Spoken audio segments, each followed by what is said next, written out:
Though we have all traveled many uncertain roads, we have always recognized something wasn't right. We searched high and low, yet our paths had never intersected. Our desire to seek truth, then to speak true, has brought us all together. That thing of ours is rooted in truth, because truth is the only unshakable foundation. In the greatest book, it states in John 8:32, "For ye shall know the truth, and the truth shall make you free." Truth is a powerful force. It is the foundation on which all great achievements are built, and the bedrock of trust and respect in any relationship.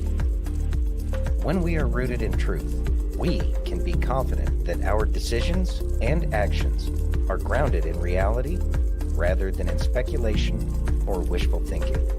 The pursuit of truth is not always easy. It requires courage, perseverance, and a willingness to face uncomfortable facts. But in the end, the truth is always worth it.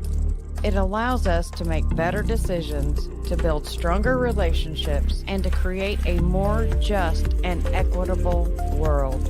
From politics and world events to entertainment and pop culture, we've got you covered. We'll explore our history and the stories that matter to uncover the truth that lies at the heart of each one. With our fingers on the pulse of the news cycle, we'll provide the insights and analysis you need to stay informed and engaged. As we stay rooted in truth and let the truth guide us in all that we do, let us be willing to listen, to learn, and seek out the facts, even when they challenge our own assumption or belief. Let us never forget that the pursuit of truth is not just an individual endeavor, but a collective one. Only by working together With honesty and integrity, can we build a better future for ourselves And for generations to come. This is That Thing of Ours. How's it going, everybody? Thank you for joining us today on this Tuesday, 10th of September, 2024. We'd like to thank each and every one of you for joining us today on Facebook, YouTube, Twitch, X, Rumble, and Pill.net. And if you haven't already, please take a moment and give us that virtual hug. If you're over on Rumble or YouTube, hit that thumbs up. If you're over on pill.net, take that red pill. And if you're over on X, smash that heart. Yeah, those. Facebook, hit the buttons. Yeah. Yeah. It's just not as cool to say. So Yeah. No, it's not, but it is what it is. it is what it is.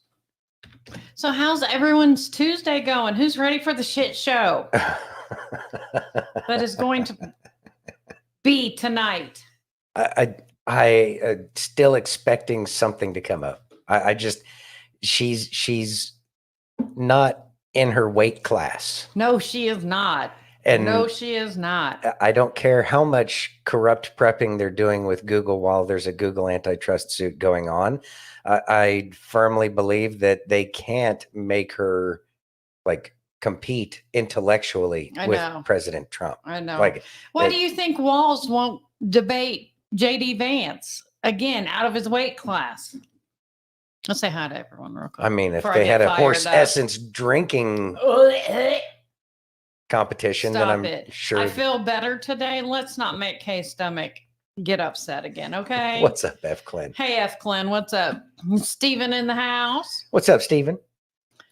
Goodness gracious, that's just nasty. Wendy? Hey, Wendy. Making me... Ugh. Well, he's the one that did it. Yeah. Mike in the house? What's up, Mike? Hope in the house? Hey, Hope. Well, Tracy, I was feeling better until Santino brought that up. Horse essence. Yeah, she is going down because she's stupid. Well, I mean, it's Kamala. Yeah. She's doing what she's good at. Exactly. We love you too, Tracy. We love all of y'all's.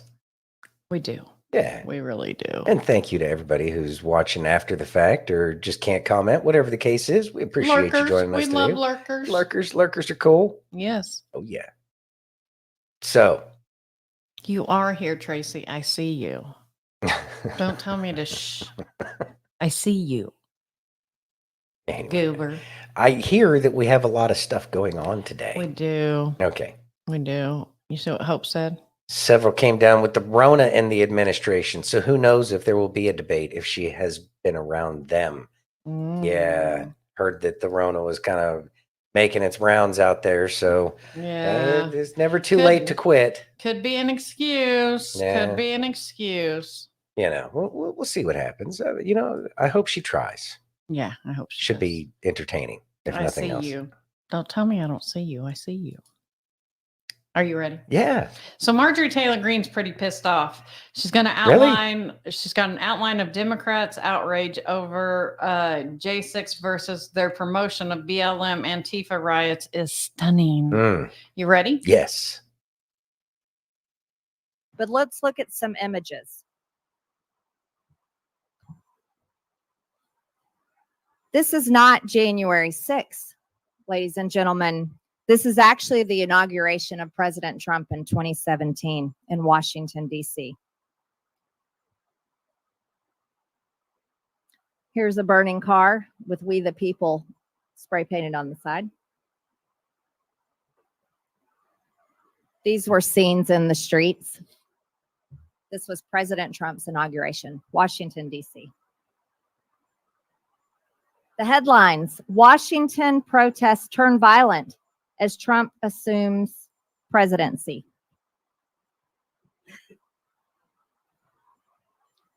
Inauguration protesters and police clash on Washington streets. The government drops charges against all inauguration protesters. That's stunning, isn't it? They nearly burned down Washington, D.C., much of it, committed violence, fought with police officers, caused incredible amounts of damage, and they dropped all the charges against these protesters. So that was 2017. Let's move forward. This is not January 6th of 2021. This is Minnesota in 2020.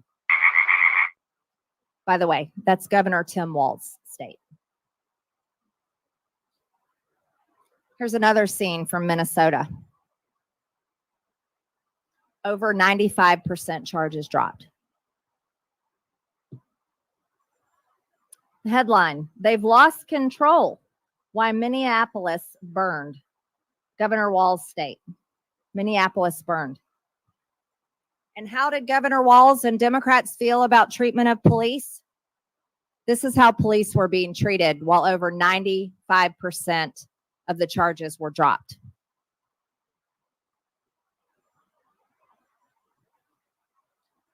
Protests near the White House spiral out of control again. Protesters were so out of control that they had to take President Trump into the bunker. And at the same time, this is when the current Democrat presidential candidate for the United States and the current vice president of the United States, Kamala Harris, shared the Minnesota Freedom Fund bail bond link so that criminal rioters could be bailed out of jail, take back to the streets, and continue the assault on the American people, violence, rioting, and even leading to killing people. But yet, I want to add, it's the current administration under Kamala Harris and Joe Biden and their Department of Justice led by Merrick Garland and the FBI with Christopher Wray that is continuing the prosecutions, or we should say persecutions of January 6th offenders from January 6th. Back to the Summer of Love. More than 1,500 Minnesota businesses were damaged in George Floyd protest, and they expect to take years to rebuild. You know, BLM as an organization raised money on Act Blue, the Democrats' fundraising platform, and I don't think any of that money went to rebuilding those communities where all that damage was caused. Again, most of the charges, as reported by The Guardian, most charges against George Floyd protesters were dropped. And the analysis shows, and these are the facts, the Department of Justice is not continuing to hunt down protesters from the Summer of Love in 2020, is not continuing to prosecute them. Their charges were dropped. George Floyd riots caused record-setting $2 billion in damage. New report says here's why the true cost is even higher. This is talking about insurance claims. More than $2 billion. Again, I'd like to remind you that the stats for January 6 stand at the Department of Justice estimates 1.5 million in damages to the Capitol that was on one day for a matter of hours in the afternoon. And the BLM riots were night after night consecutive riots. But it didn't stop in the summer of love. You see, the left continues to this day. And while many January 6 defendants have been prosecuted and put in prison, some for months and some for years and some for many years, the left continues their so-called protest. Well, January 6 defendants are being put in jail for going inside the Capitol. Many leftists who are protesting come in our office buildings as recent as this year, and the Department of Justice is not hunting them down, is not holding them in the DC jail, is not prosecuting them and putting them in jail for interrupting Congress. And believe me, they have interrupted Congress. This is earlier this year with the Free Palestine Ceasefire Now protest. This is the Cannon office building. This is where my office is located, where they had to stop all committee hearings, had to stop Congress completely, and Capitol Police has to remove them all and take them out of the building. By the way, they haven't done just once. They do it frequently. Now, if you want to know who these people are, here's a screenshot of their phones. They have an organized group that organized that protest, and the name of their group is Global Intifada. There was a time in our country where our government considered a group with that type of label to be radical extreme terrorism and a threat to the United States. That's the group that has been protesting in our office buildings, and the Department of Justice is doing nothing about it.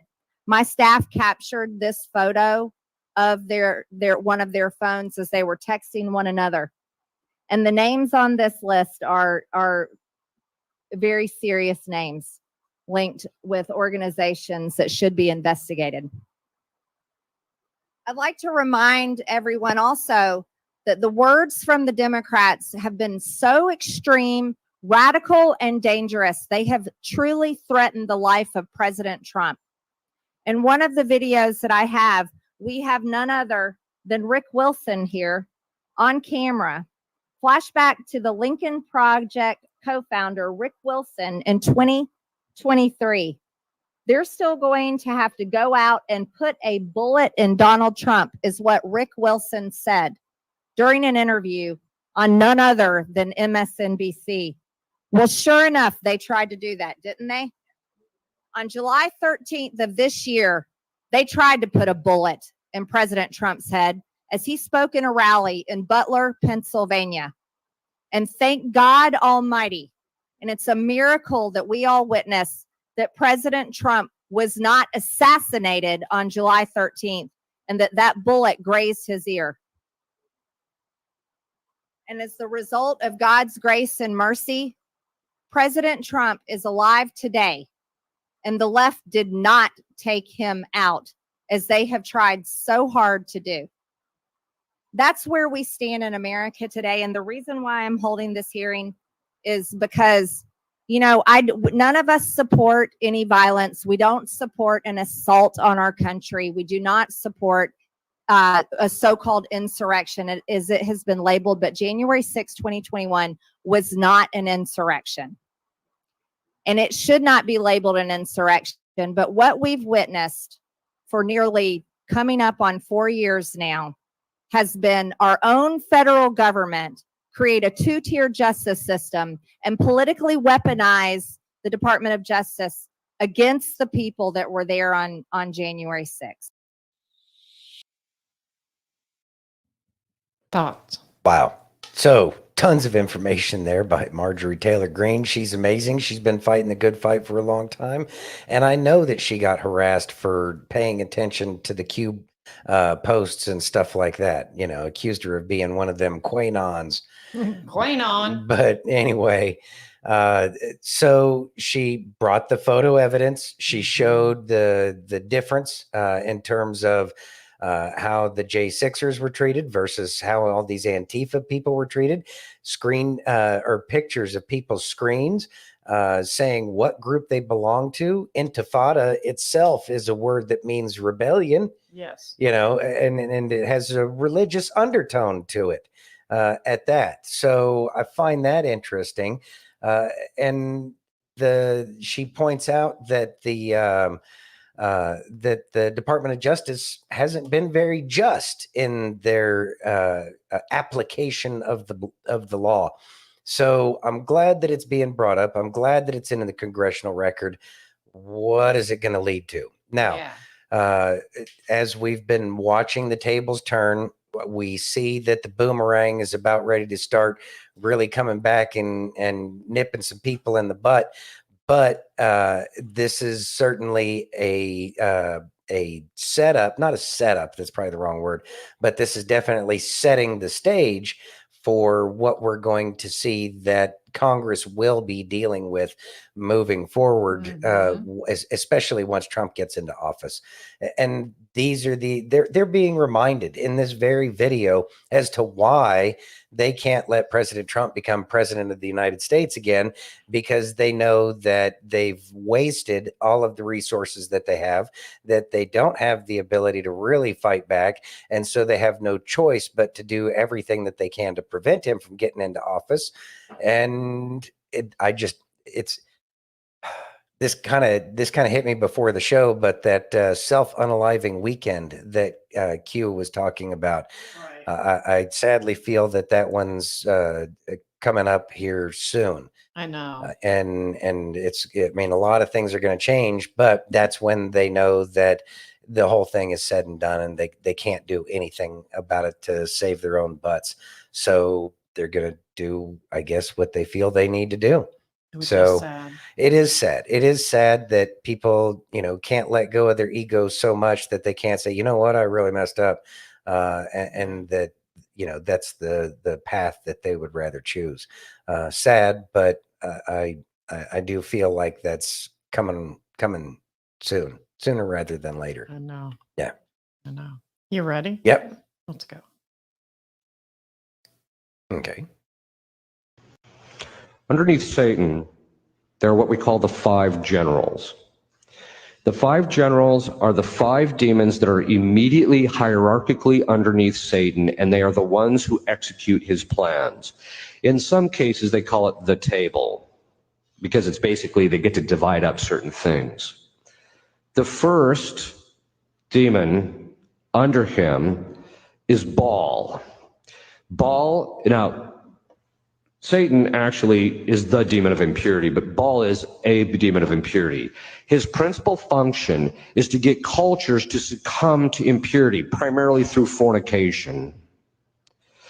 Once the fornication sets in, then what happens is that the perspective that the conjugal act is ordered towards children is lost. From that arises the idea that sex should be recreational and that you can use it for any way you get pleasure, that's fine. So Baal lays the groundwork. We saw this in our own country. It was called the free love movement. He lays the groundwork. The next thing he tries to do is, although in our country he managed to pull something off that was rather extraordinary. The next thing is after that, as we read from St. Paul, God delivers men and women up to their lusts, and men will start to want to sleep with men and women with women. After that, then what happens is the culture, the next 3 demons show up. The first is Asmodeus. He's the demon of homosexuality in men. Then there's the demon of Leviathan, which is the demon of homosexuality in men, but of the masculine kind. These are the women who are heavy on the heels, we would say. Okay. Then there is the spirit of Lilith, which is the more seductive form of female homosexuality. After those have gained ascendancy in a culture, which, by the way, if you look at the cultures, every single culture is pushed in this direction. Okay. So historically, not just ours, but historically, this is always the progression. Once you have fornication, you end up with contraception, and then the upshot of that is homosexuality and then abortion. Baphomet is the fifth one, and he's the demon of child sacrifice, abortion. In our culture, think of this. They shot down the fornication laws, and so they delivered us into the hands of Baal. Then they had Roe versus Wade and delivered us into the hands of Baphomet. And then they allowed gay marriage. And so now our country politically is in the hold of the top 5 demons in hell other than Satan. They delivered us into their hands. Thoughts? So there is a historical precedent set, and clearly we have fallen into that historical precedent as to the fall of nations. Now, can something be done about it? Yes, always. The Bible is filled with stories about a nation being redeemed, provided that they, turn back to God. And we're seeing that. Do we need to see it as much as we would like to? No, not at all. But it doesn't mean that it's not continuing to happen. As more and more people wake up, they are finding the importance of our Creator, and people are really questioning because of all of the lies. And I will say that this is probably one of the greatest things about this is that once people recognize that they're being lied to about everything, especially if it's on the television, they're recognizing, oh, there's a lot of truth to the things that they said were fake. And so it kind of funnels people back into faith, but it's how they actually get there. So, yes. Anyways, so that's it. That's it? Yeah, That's it? that's all I got. Okay. But it was a great speech by a priest. Yeah. Yeah, it was Right. really good. Ready? Yeah. You want to read that? They're packed full of Venezuelans and full of gangsters No, just like me. this. Illegal criminal alien in the USA brags America will be finished in 2 years. Let's go. All right. Tú sabes, cuando uno va para el mercado los tiempos, antes en la cola. Así están esos refugios ahorita, mano. Como si hubiera pollo, una vaina así. Eso está así de puro venezolano. Y puro malagón. Tú estás así como yo, cale boletica, a mí. Eso es lo que va en el metro así con tu teléfono y te dejo en chihuilancha, ¿te suena? Quédate dormido para que tú veas. 2 añitos. Se acaba los Estados Unidos. Se llamaba. Es el carro que viene subiendo yo, y puros asesinos.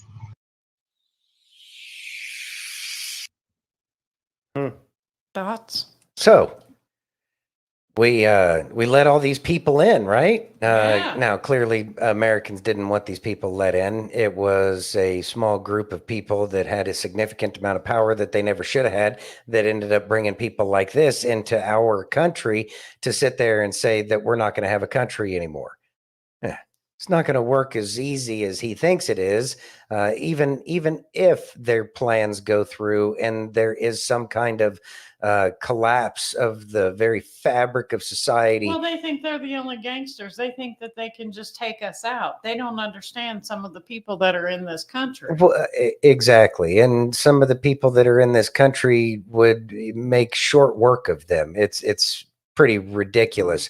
It's not going to work out the way they think it is. I know that. Aaron says, if he thinks there aren't a ton of vets itching to take our country back, he's dumber than Kamala. Yeah, and that it's not just the veterans. If you think that The mountain people, Yeah, the well, rednecks. that okay, so yeah, you're pro-American, but let's or not this is not to say that they're anti-American, but the groups of gangs that already exist are not going to be willing to let up their little piece of the pie that they have with just by letting somebody in. This is all designed. Hey, Chachi, thanks for joining us. Yeah, we will win. It's there's a lot of pride and there's a lot of, yeah, it is fear messaging, Rambo. There's a lot of pride coming out of that. And they really think that they are better than everybody else because they believe the crap that they heard on their television over there in whatever third world country they came from, that America is just a bunch of fat, lazy, weak people, and you can push them around and they're going to let it happen. And then, you can, do all these evil things that you think you want to do. But there are people like that. And they've probably been paying attention to like Disney Plus and stuff like that to make it seem like we're all a bunch of people who have no idea what gender we are. But that's his own ignorance shining through. And they're going to FA and then FO. That one's clearly going to happen.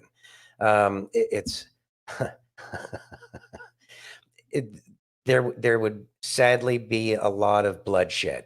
And nobody wants that. Nobody wants that. But he said 2 years. Yeah. And I think that's the important part is I think that it indicates the time frame that they're being given that it's going to take for them to be able to get the amount of people in this country that they need. Because they're But probably Trump's going to shut that shit down. Yeah, but they think that Kamala's going to win. That's why they're being told to come over here and they're being fed the information that they're being fed.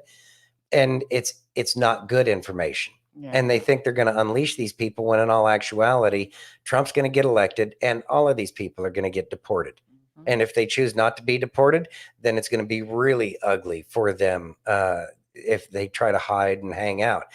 Because I do believe that there's not going to be some kind of amnesty, but I think that there is going to be some kind of, okay, you apply and then you can go through the front door this way. We understand that it was messed up before, but you apply now and we'll start the process and it'll be more efficient. Because I know that with Elon Musk and what was it, Vivek Ramaswamy talking about an efficiency kind of look at the government, it can certainly be streamlined to make sure that that the immigration system works efficiently and properly.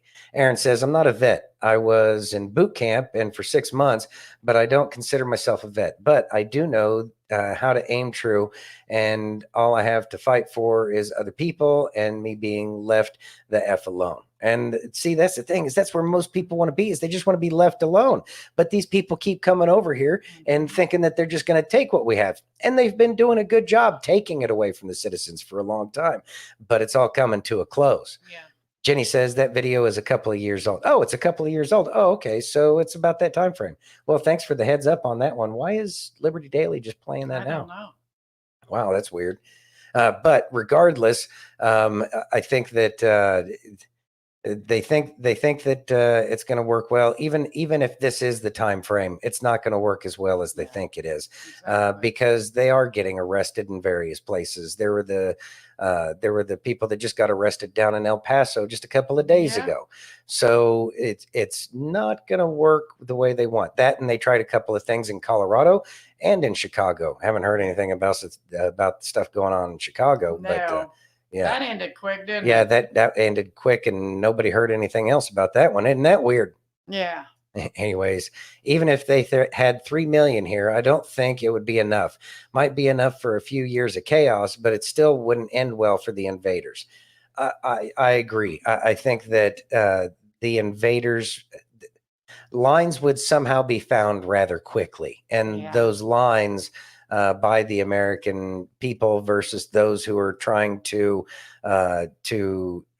invade our country. It just won't work well just because of the amount of veterans that are here. The veterans and then the active duty military would most certainly have to be involved. Yeah. Especially when Trump gets into office. There you go. So you ready? Yeah.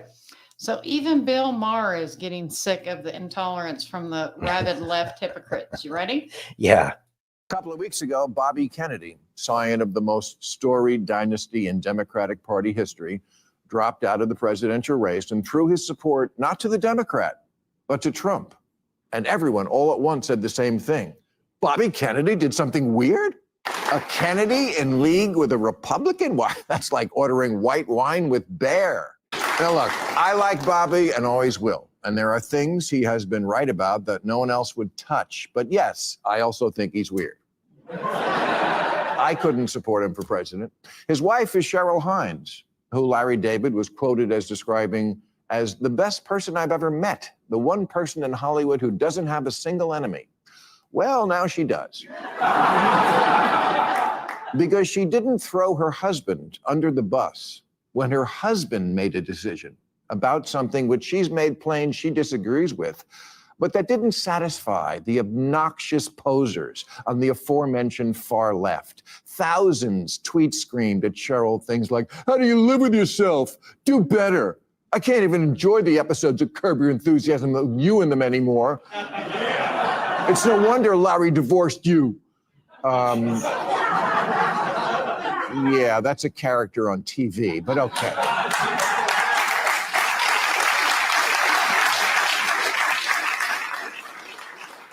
The tweet that got the most attention was from actor Bradley Whitford, who wrote, "Hey, Cheryl Hines, way to stay silent while your lunatic husband throws his support behind the adjudicated rapist who brags about stripping women of their fundamental rights. Gutsy. Great example for the kids, profiling courage." Yeah. Well, you know what I think is not gutsy? Mansplaining to a woman, but of course not to her face. How she should sacrifice her marriage. Also, you could read something on Twitter that met with your approval. You want to know why I have a bug up my ass about the left more than I used to? It's shit like this. There's an ugliness they never used to have. The liberals I grew up respecting, none of them are like this. Going after the wife, even the mafia doesn't do that.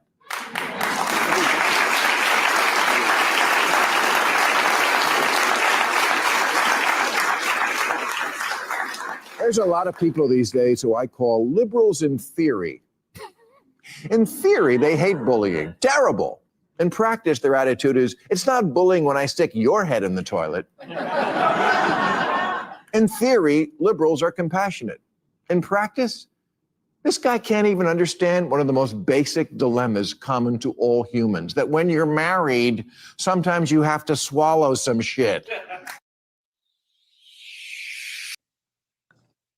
Thoughts? So he's been, we've gone back and forth about him. I think that he's one of those people that's definitely there to bring people from the far extreme left back into the fold. And this seems to be that, because he's making a case for humanity and the fact that liberals aren't what liberals used to be. And the messaging that provides actually talks to the fact that he's kind of left the Democratic Party. He may not like Kennedy because he chose to, support Trump, or at least in public, that's what he's going to say. Right. But based off of the way he's saying things, I'm going to say that in private, he's probably going to vote for Trump. And he appreciates what Kennedy's done. Has Kennedy said some things that are a little bit out there? Well, of course, show me a political candidate who hasn't said something that's a little bit out there, especially considering the field that's up against Trump and has gone up against Trump this whole time. A bunch of people who have no idea what they're saying. They just say whatever they think is going to get them the most amount of political points at any point in time that they actually say it. So I think it's great news that he's doing this. This is how you slow walk the far left back to the center. And that's what I see happening. Yeah. Rambo says mafia wives aren't Hollywood stars married to RFK. Yeah. Well, and I understand that there's some BS to that, but his reference to the mafia is at least the mafia never even went after the wives. They had enough respect for the sanctity of marriage, because the wife doesn't have anything to do with the person that's making the decisions for himself and his family. She's going to suffer enough without that person being there anymore. And so therefore, he's talking about how really bad the left has become. Mm-hmm. Such a lack of morals. Bill next to support Trump. I don't know. He might, that's a good question, F. Glenn. I don't think that he's going to come out publicly and support Trump. No. I think that he's going to do double speak to get people to get closer to Trump and make it easier for people who might be on the fence to say, well, Bill Maher isn't exactly against it, and so they might go ahead and vote for Trump, or they just might not vote. Plain and simple. Let's see. Chachi says Mayor's working off a plea deal, perhaps. Well, and I think that that's the case. He certainly could have been on the island. I don't remember if his name was on any of the lists that are out there. But then again, he could be one of the white hats, because they did say we're going to be surprised by some of the people who are white hats. But as far as a plea deal goes, yeah, he might not be around much longer, and this may be to save his public image, Correct. for the future. That's a possibility. I guess we'll just have to wait and see how that one plays out with Bill. F. Clint says his TDS was pretty up there. It was up there. But think about the audience, and I think that that's where a lot of people get things confused about the stuff that's said or done in Hollywood, because everything is done based off of numbers and how many they can get, and which target segment do they appeal to the most based off of all sorts of industry research. Yeah. So, I mean, he could be, always Trumper, but he wouldn't ever say that out loud, because that would destroy his demographic that he goes after. I mean, who knows? Who knows? Who knows? I mean, anymore? in the end, they're all a bunch of actors. They are. There. You ready? Yeah. Go ahead and read that headline, please. How much? Sylacauga, Yeah. Whatever. Alabama council meeting abruptly shut down after residents demand answers over illegals. Let's listen. All right. Do we know where the individuals we're discussing are coming from? Where their point of origin is? Because you're treating them like lawful U.S. citizens, which they are not. Okay, so I'm gonna cut it off because we've had 3 people come up. I'm gonna cut it off because we have no reason, again, we have no reason to launch an investigation or to treat people differently because of how they look. There's no reason for it. Who said that? Well, that's just what I'm saying. I just said that. Tiffany just said that. Okay, So I there's, didn't say that. but I said it, but there's no reason for us to discuss this any further. These individuals came from Haiti. Are valid concerns that we need to How are address. valid concerns, Laura? People come here all the time. We These visit people came here Birmingham, from we Haiti. visit other. Haiti is a failed state. We Their visit president was everywhere. assassinated in 2021. There We're is done. no way the State Department can We're- vet these We're individuals. done, and I'm You should gonna not cut access him this. off. Please let him talk. You You had shut up I and was let very people specific. talk. Okay, I'm gonna ask all of you to leave because this meeting is over. If having no other further business, I need a motion to adjourn. All right, second, Second. all in Good to favor? know. They're sitting up there lying. Good to know. Don't want to hear the truth. I mean, This is our city, not This is our Can you city. just say that we can't speak, that we have no word? I'm from Southern California. I'm telling you, what would you like us to do? To cut off public debate in the middle of a meeting is a violation of law. What they're gonna do is they're gonna spend our tax money. That's the money they're gonna be spending. They speak French. Our teachers will be able to educate the children that speak French. Or we're gonna have to hire teachers. All male.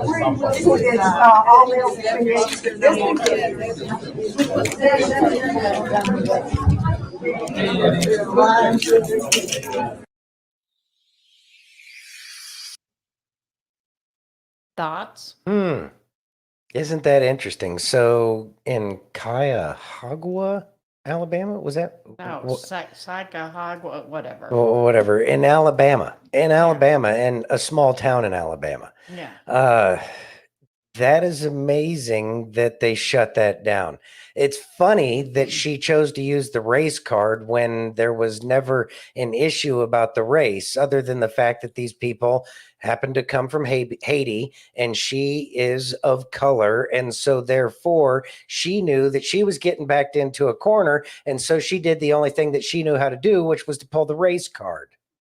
And whoever the person was that seconded the motion to stop public discourse that person needs to be looked at very deeply as well. Not just her. She's just the front person in all of this. And that really upsets me because it's like, this is a small town in the United States, and these people are there to talk about the group of migrants. He brought up a very valid point.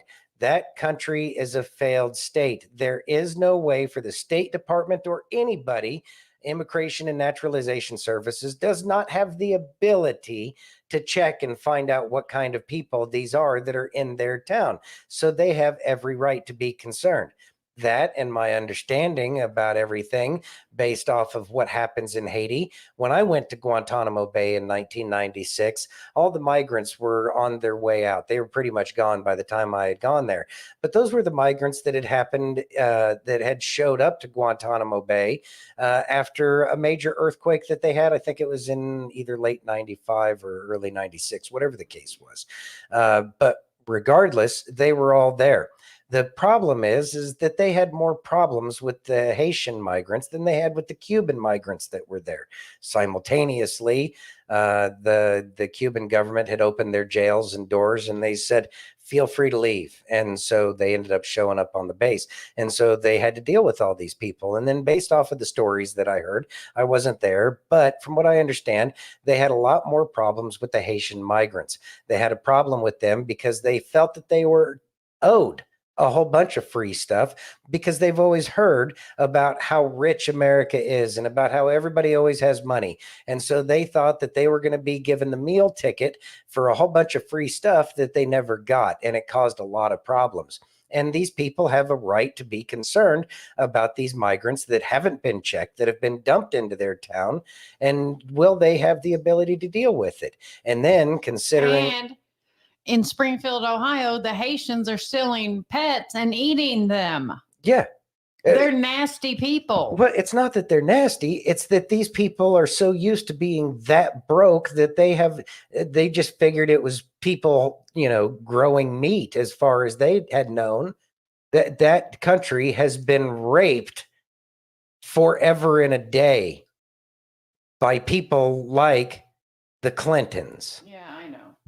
And they have been abused, and it used to be an absolutely gorgeous nation. Yeah. And you're right, Aaron. They need to oust those traitors Mm-hmm. with prejudice if necessary, Mhm. just meat sacks full of hot air and bullshit. And the people were recognizing that. You Yeah. could hear that in the chatter after Yeah. the meeting was adjourned. And somebody even brought up the fact it was in the middle of discourse that was against, the rules. And so I have a feeling that we'll end up hearing, well, we might not hear because it's such a small town, but definitely need to keep our ears to the track on that one because I have a feeling that there could be some prosecutions. And the fact that the officer was just sitting there I know. and going along with it was kind of upsetting to me as well. But I don't know the dynamics of how that little township works. Right. But I have a feeling that the dynamics of that township are about to really change. Yeah, voting is a Voting is important. And Yeah. I believe that this will make sure that people are paying a lot more attention to the local races and not just the Yeah. federal.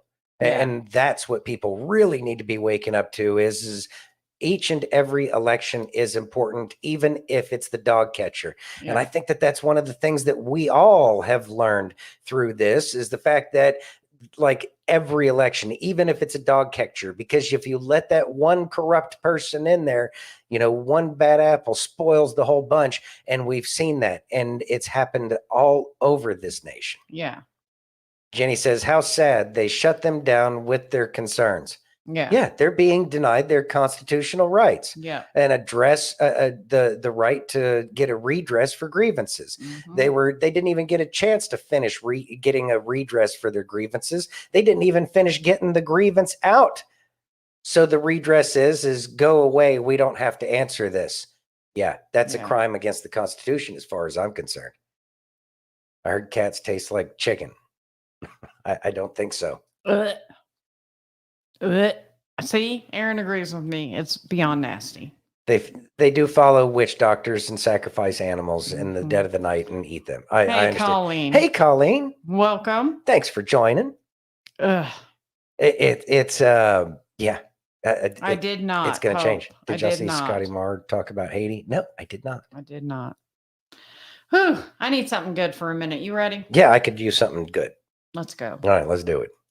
When you break it down, there's really just one thing that gets in the way of people accepting Jesus Christ. Pride. It's pride that makes you think, hey, I'm a good person. I don't do anything all that terribly wrong. Pride that makes you put your works up on a pedestal to measure up against everybody else and see who's better. Pride that says, I want to live my life the way that I want. And no one else is going to tell me that what I do isn't good for me. It's pride that hardens your heart to the sacrificial gift that Christ has given you. It's pride that makes you think that you will lose everything if you follow after him. But to lose is to gain. What people don't realize is that you are a slave to this world as it ebbs and flows, as it changes its perceptions of what's right and what's wrong.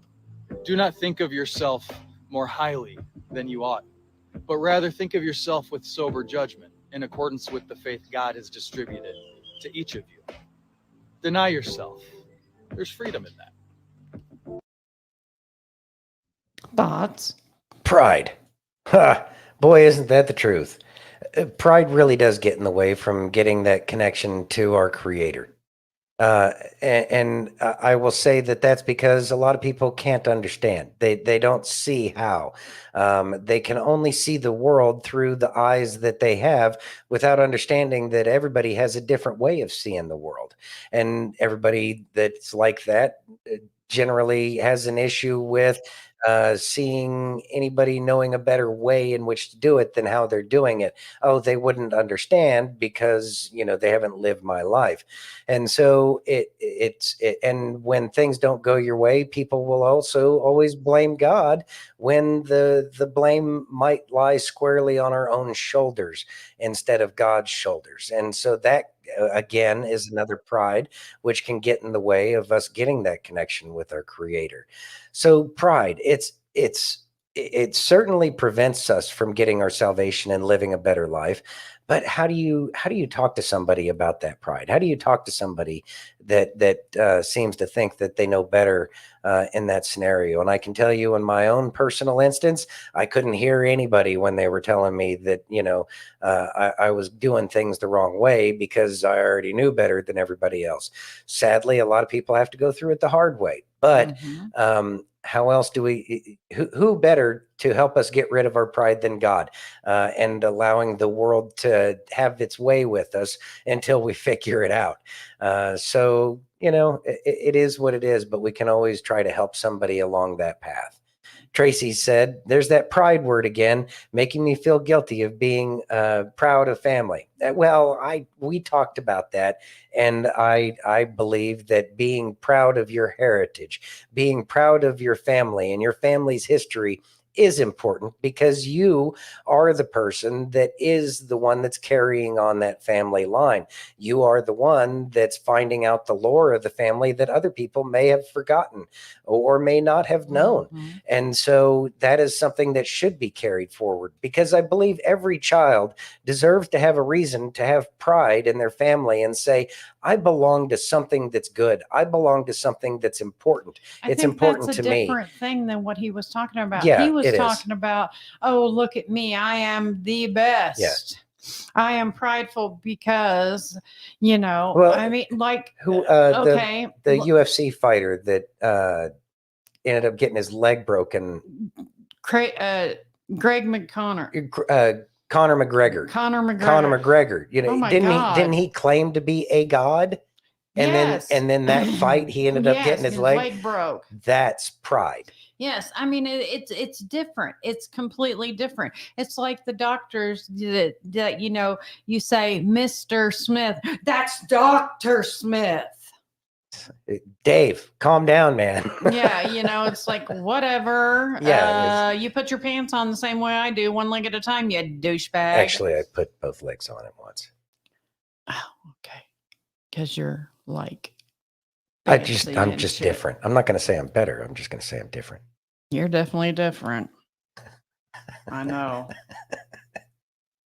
Anyway, You're right. You're right, Aaron. the less version of pride is arrogance, and that it's that arrogant pride. Yeah. The guy that was saying that he's going to take over this country, because they're better than Americans, and that's why they're here, because apparently we don't deserve it, or whatever he's worked out in his head. Yeah. That's pride, and a fall will come after that pride. That's how that works.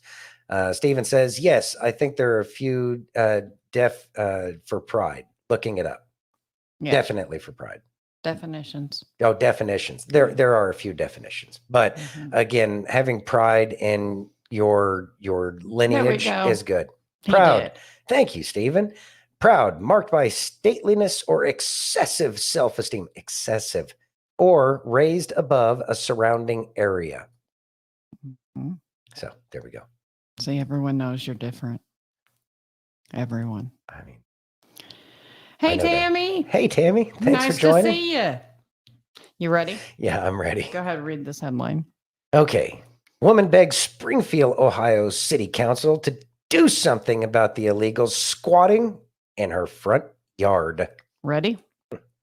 No. Noel? Thank you. I live at 426 Northwestern Avenue. Miss Skinner, who I'm not trying to put on the spot, is my neighbor. Just talk to me, ma'am. Thank you Okay. so much. And I'm done with what I'm seeing. It is so unsafe in my neighborhood anymore. I have the homeless that were trying to camp out, and I have made concessions with them, and I try to help them the best I can to keep them from trying to squat on my property. But it is so unsafe. I have men that cannot speak English in my front yard screaming at me, throwing mattresses in my front yard, throwing trash in my front yard. And I can't.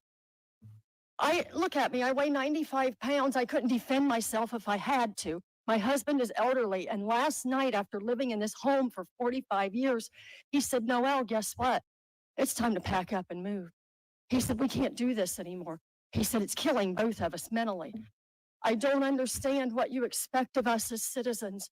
I mean, I understand they're here under temporary protected status and you're protecting them. And I understand that our city services are overwhelmed and understaffed.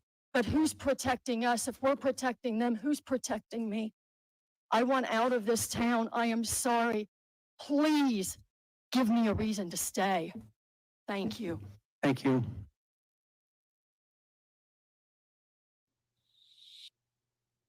Thoughts? She closed it with, give me a reason to stay. Yeah. Let that one sink in. She was in that house for over 40 something years. And 45 years. 45 years. It is sad, Stephen. That is sad. She's 90 pounds. She was in tears. But I would be too. It's something her and her husband worked for their entire lives, and it's being trashed. Yeah. Everything they worked for is being trashed. This is what it has come to because we were too kind and cared what the Democrats said about how we should be so nice and so kind. And look what they did. It's not like we weren't saying this whole time that the Democrats weren't going to give them an inch, they'll take a mile. Oh, if you let X happen, Y will happen, then Z will happen. Exactly, F. Flynn. They don't give a shit. They don't care. And people are losing their homes. Yeah. It is pew pew time, Tracy. I'm not ready for that. And a lot of people think they might But be ready for it. babe. They're not ready for it. People I don't know. need that shit I know. because it causes generational problems that it will never get fixed if it goes to pew pew time. That's why they want it so bad. That's why they want it to go to pew pew time, because it will destroy the fabric of what's left of this nation. So what about when they break in and kill that When older they break couple? in, well, that's why she needs a shotgun. That's why the Second Amendment is there. That's why we shouldn't put our faith in these government institutions the way we have. They need to be more accountable to us, and they need to be accountable to a much smaller section of society. Rambo agrees with you. Yeah, thank you, Rambo. It's not pew pew time. Let Trump will let us know if it's pew pew time, and I'm pretty sure that Trump's got things under control. Yeah. And if it gets out of control, Trump will say something. And until then, we need to find a much more peaceful way to go about doing this. And people like her need to know that the American people support her. Now, you obviously pulled that off of Liberty Daily. And so that means that there is a large group of people who had a chance to see that video. And I think people need to see that video because it is sad. And I think that the people that need to see it are the people that are still planning on voting for Kamala and the Democratic Party because they're afraid of Trump. They can be afraid of Trump all they want, but nobody ever bitched about being a 90-pound senior citizen that was in their house for 40 some odd years. And now they have to leave because they just can't do it anymore. That had nothing to do with Trump. The country was better and the immigration problem was under control. The wall was going up. And so now people need to see this. And if it makes people feel sad that this is happening, then they need to understand exactly what it's connected to. And that's Biden's policies that are just an extension of Obama's policies. And it will be Kamala's policies moving forward in the future. Yeah. You see what Aaron asked you? Aaron asks, no one wants it and no one is ever ready for it. But what are we left with currently? Coexisting? Yes, coexisting. What about this one?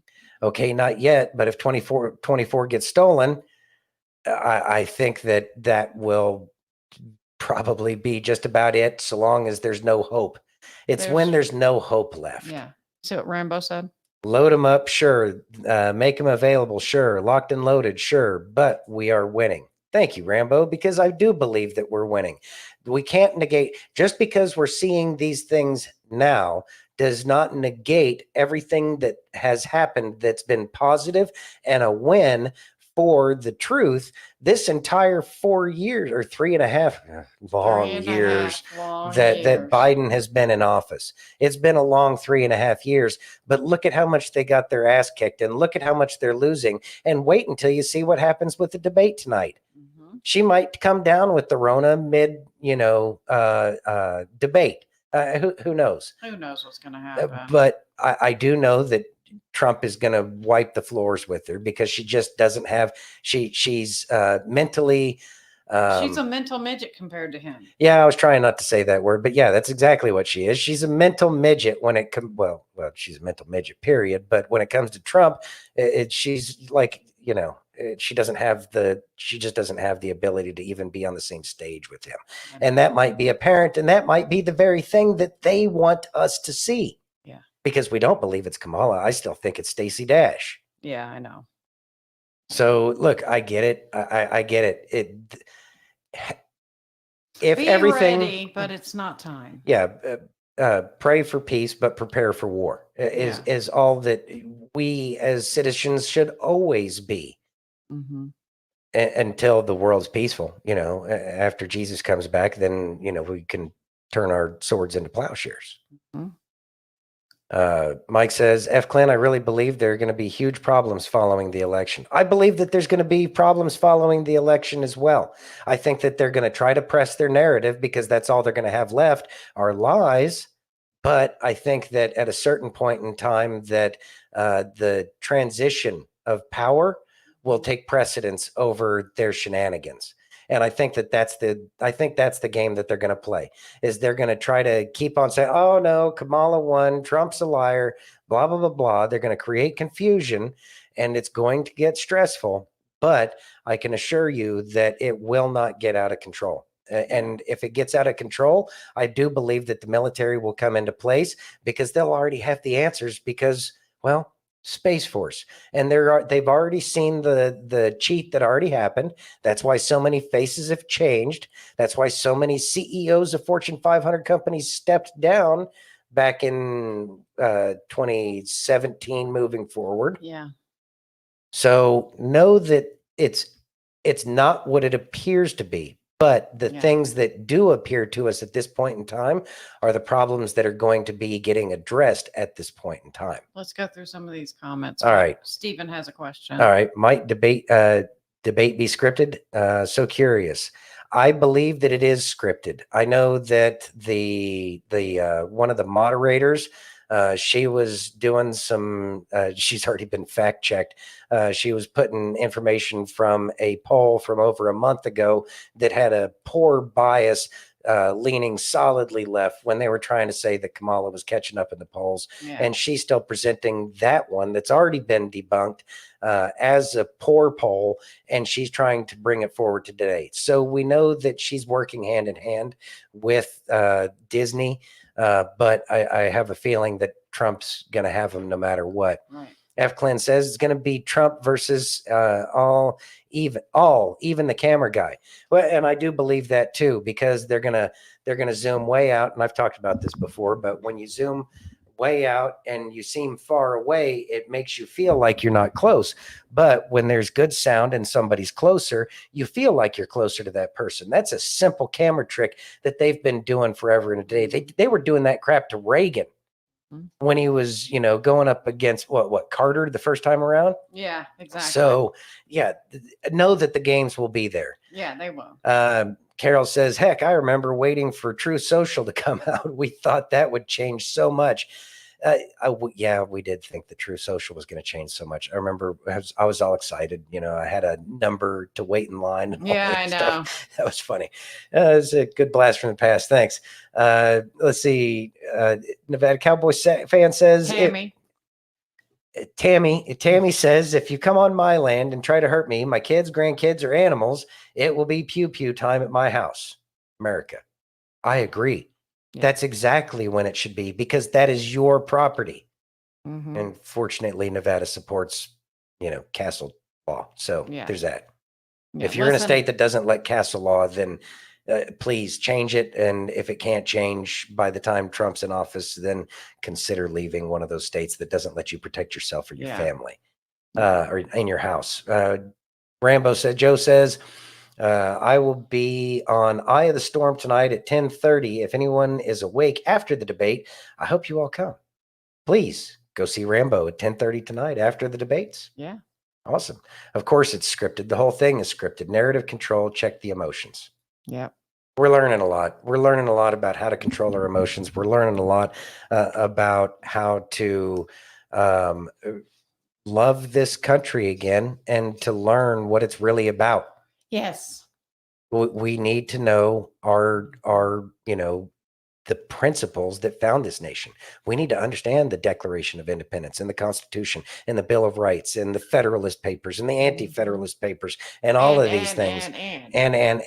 Because that is what helps us have the proper discussion. And we can tell the people that keep on calling it a freaking democracy to shut up. Exactly. Because I'm tired of it. It's not a democracy. It's a constitutional republic. Exactly. You ready? Yes. Go ahead and read that headline, please. Ian Carroll bombshell. Israel used Monica Lewinsky as blackmail against Bill Clinton. You ready? Say it isn't so. Didn't Clinton's Wikipedia just get scrubbed? Yeah. Literally last month. Did you see what I made about that? Yeah. Yeah. So there's a little bit more to it, but it was so weird I was filming a documentary about this whole thing. And then I pull up Bill Clinton's Wikipedia page because I'm trying to figure out how many times he flew on the plane or visited the island. And every mention of Jeffrey Epstein is suddenly gone from his Wikipedia page. So I went to the Wayback Machine, which is like it archives websites, and you know this, but they might not. And so it archives the history of websites. And I start going backwards in time. And it turns out that just like a month or like last month, suddenly all like 30 something references to Jeffrey Epstein got taken off. And what actually wound up happening is I went and looked up the editor that had edited the page, and what they did. Oh, you can see the editor. Yeah. So Wikipedia is interesting because you can actually track every edit that's ever been made, and you can track who edited it. And then you can look at what other edits they've done. And it was really interesting dig. He's like, and that's where it's like, I found a super editor where every day, all he's doing is editing. That's like, and it's all on these certain pages, like a bunch on Cale Starner, however you pronounce the PM of the British guy, a bunch on, like he did some on Diddy's page, and most of them are kind of like unimportant, just kind of like, but the Bill Clinton one, what they did is they made a separate page called Bill Clinton's Connections to Jeffrey Epstein or whatever. And they moved all of the references over onto that page. So it's like, look, we didn't delete it. Oh, We just moved it over. We separated it because it's more organized. It's better, right? Huh. But then it's like, okay, so why the isn't there a link to that page on Bill Clinton's page? Right. Because like, let's rewind for a sec. Like, let's hold the phone because no one ever stops for enough time to realize that we like stop and think. The United States of America's president from what, 1992 till 2000, that is 8 years. The president of the United States of America was actively blackmailed, sexually blackmailed by a foreign nation. And their spy, Jeffrey Epstein, was visiting the White House with women like 17 times or something officially. And then he's flying to this island and probably kids on camera. Like, sorry, you're gonna have to do a lot of censoring here. It's all good. But like, that's the president Patreon's for. of the United States Right. of America. And he was overseeing some of the most important like peace talks and like the Oslo Accords were massively important. And that was when Jonathan, the Oslo Accords, that's like the most recent sort of like, it was when Yasser Arafat and whoever was in, it might've been Bibi actually, whoever was in charge of Israel at the time, like peace talks to sort of determine the path forwards for the West Bank and Gaza and the settlements and the borders. It's like, that was a critical time for Israel's negotiations for what's going to happen going forwards. Right. That's the most famous photo, like, you know, the last 20 years in terms of that. Right. And Bill Clinton oversaw that. Right. I remember this. And Monica Lewinsky, you got me in so much trouble with this one, dude. I had my 2 CIA guys in here debating, and I brought up the Monica Lewinsky conspiracy, and they were like, "Jesus Christ, Danny, you've been watching too much internet. You've been spending too much time on X with Ian Carroll." All I'm saying is that this guy is actively blackmailed by an Israeli sexual blackmail ring, and suddenly we have a leak that, and so the leak was that this Jewish woman has this sexual relationship with him. But then it turns out that actually there were allegations. I forget the exact words. I was just because she was Jewish doesn't mean she was. It does not. Mossad. It certainly does not. It's just a coincidence that as he's like, so imagine if you are Jeffrey Epstein, right? Your goal is to have all this information hanging over Bill Clinton's head so you can leverage him. That's the whole point of a sexual blackmail operation. And so if he's doing something that you don't like, or if something important is coming up and he's not going the way you want, how do you control it? You either like, think it through. You have to leak something. You have to show him that you mean business, right? Because otherwise your whole blackmail operation means nothing. If you don't actually force him to do what you want him to do when he's not going to do what you want him to do, right? You aren't blackmailing him. You have no power over him. And so if Bill Clinton is not going the way you want with the Oslo Accords or whatever it is, what we would see as the public is we would see a partial release of something that is partial sexual blackmail, like the Monica Lewinsky scandal. That's exactly the kind of thing, because it's not a career-ending thing. It's not the kind of thing that is going to like totally blow the whole presidency up, but it's enough to be like, because he knows what else they have, right? And it turns out that there was like 30 hours of phone sex tapes that allegedly like someone had that didn't get released or something with him and Monica. Yeah, exactly. And so essentially there's like this woman just happens to have all this like recorded and there's this whole scandal, and Whitney Webb goes into it in her book in a really good way.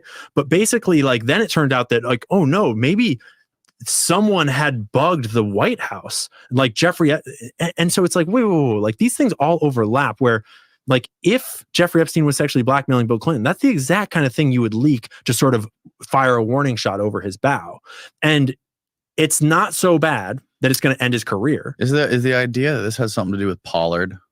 Like Pollard was also Pollard during that time, is they were trying to pressure Bill Clinton to pardon Jonathan Pollard, right? And he ended up not doing it. So you found something. This is the Times of Israel. Netanyahu said to have offered Lewinsky tapes for Pollard. Bingo.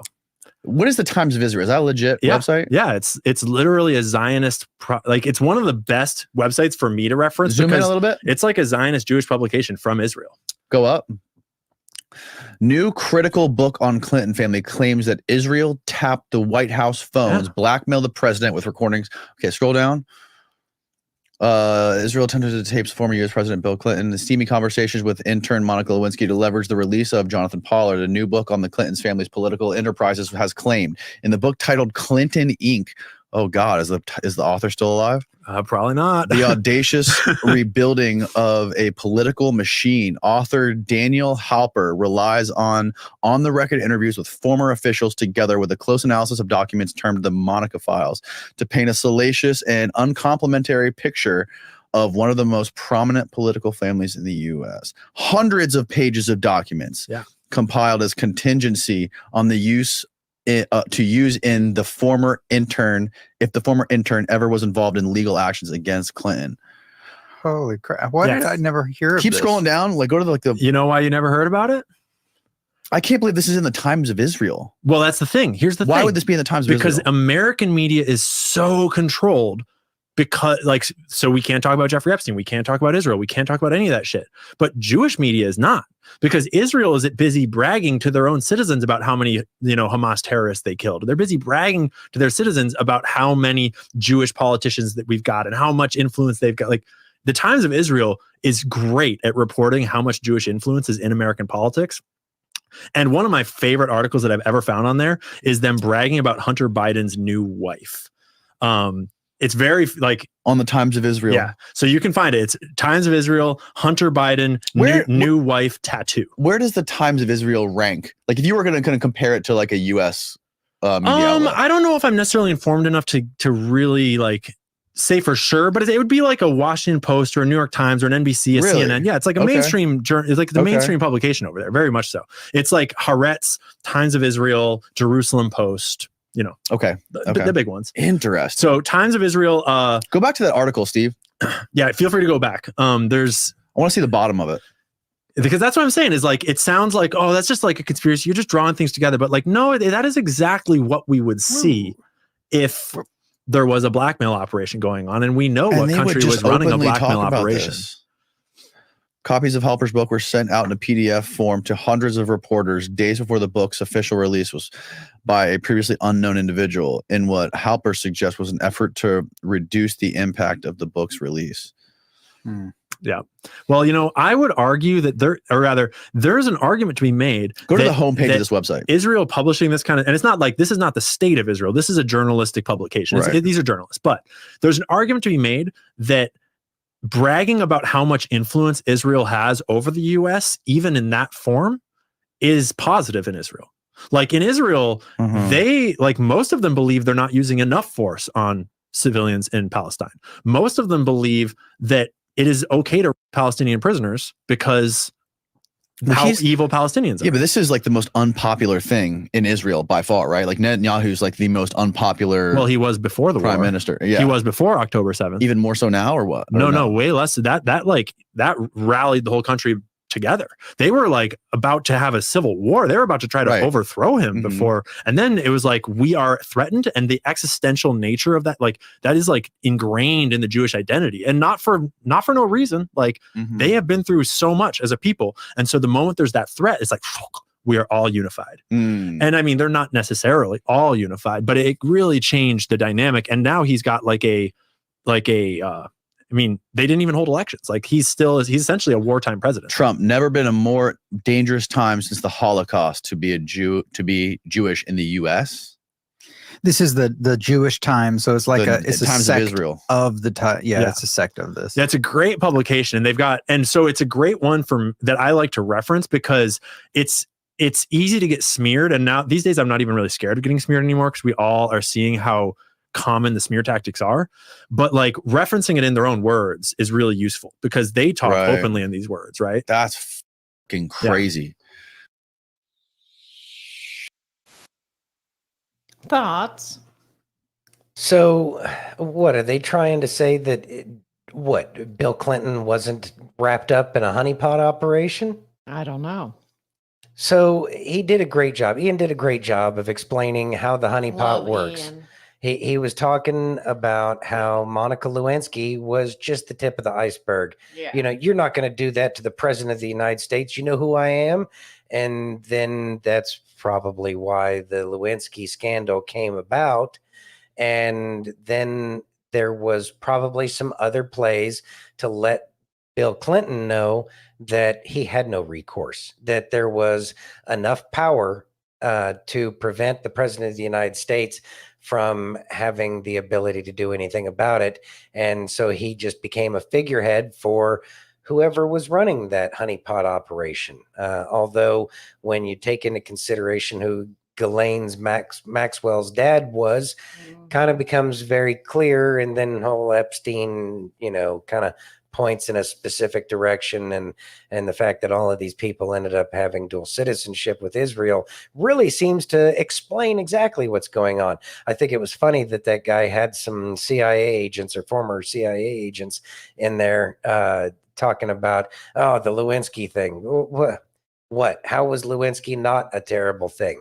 There was all sorts of problems that had everything to do with the Monica Lewinsky scandal, and it was more than just Bill Clinton's ability to dance around under questioning. It depends on what your definition of is was a famous Bill Clinton line there. And Exactly. that was really when it was quite apparent that these people can get away with whatever they want. Now, granted, that was just the Lewinsky scandal. Now that the Epstein stuff is going to be coming out, that's going to really clean house. And I think that's, again, it's going to be difficult because this is, like all of these migrants and everything, this is what they've been working toward. But I believe those plans have been thwarted. That's why Epstein Island got, raided. That's why Epstein disappeared. I do believe, again, I still think Epstein's going to come out at some point in time. And surprise, here I am, and ends up, releasing a lot of evidence. Yeah. But this is how honeypot operations work. And when you're president, it's something you truly got to be careful about, because really the nation is at stake at that point. Yeah. Mike says, I can call the debate already. If you are for Trump, he wins. If you're a Democrat, Kamala wins. That's how a lot of people are going to do this. Yeah. Although I do think that there's going to be something that helps people wake up in this I do debate. too. I think there's going to be something that makes people be like, what just What happened? just happened? What just happened? Can Kamala not be president? No, she can't. But thank you for recognizing that finally. Yeah. I'm hoping. I'm hoping. You ready? Yeah, I'm ready. Oh, If you're the news people, Harris wins. Yeah, exactly. If you're the news people, Harris wins. yep. You ready?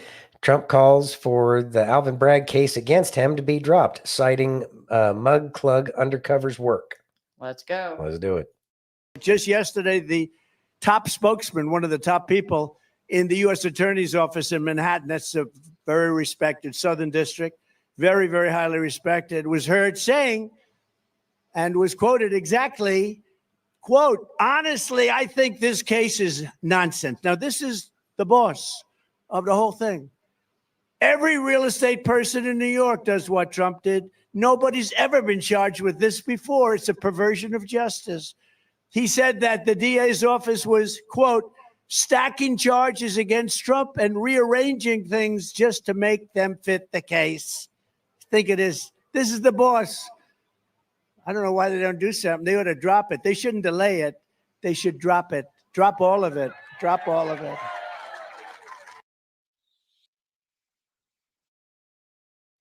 Thoughts? Trump, Trump is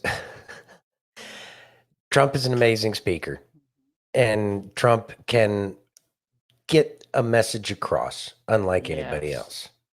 I was actually fixated on the glass and I was trying to figure out, how all that works, because that kind of sidetracked me, the whole thing.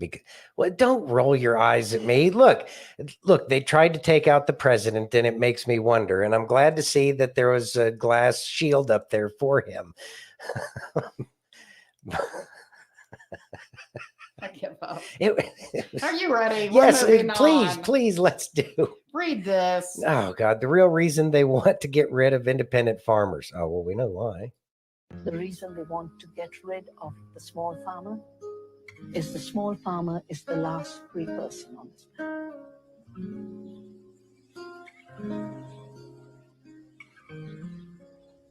Because everyone else has to depend on something else to make a living. But a small farmer with a piece of land, some seed in their hands, their intelligence, the sun shining, bit of water can produce with no external dependence. That is why the independence of the small farmer is seen as such a threat by those who would like to control the last living system.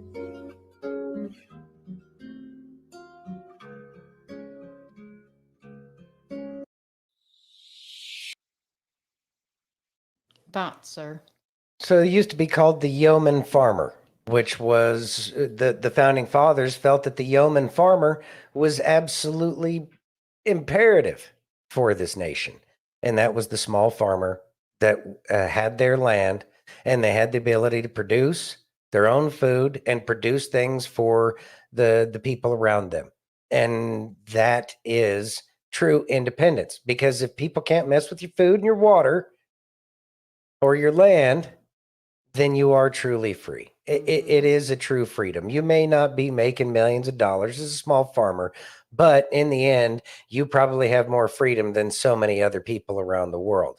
And that is what's important. And I think that that's the real reason why it's important for the yeoman farmer to persist in this country in perpetuity, because that is the example of how we can be completely independent. And as long as the yeoman farmers have the ability to produce food and people have the ability to be a small farmer where they can grow stuff for themselves and they can get their own water and chickens, et cetera, then those people will be able to show the rest of the people how we can be free. And they can help with the freedom of everybody else because they can provide a legitimate food.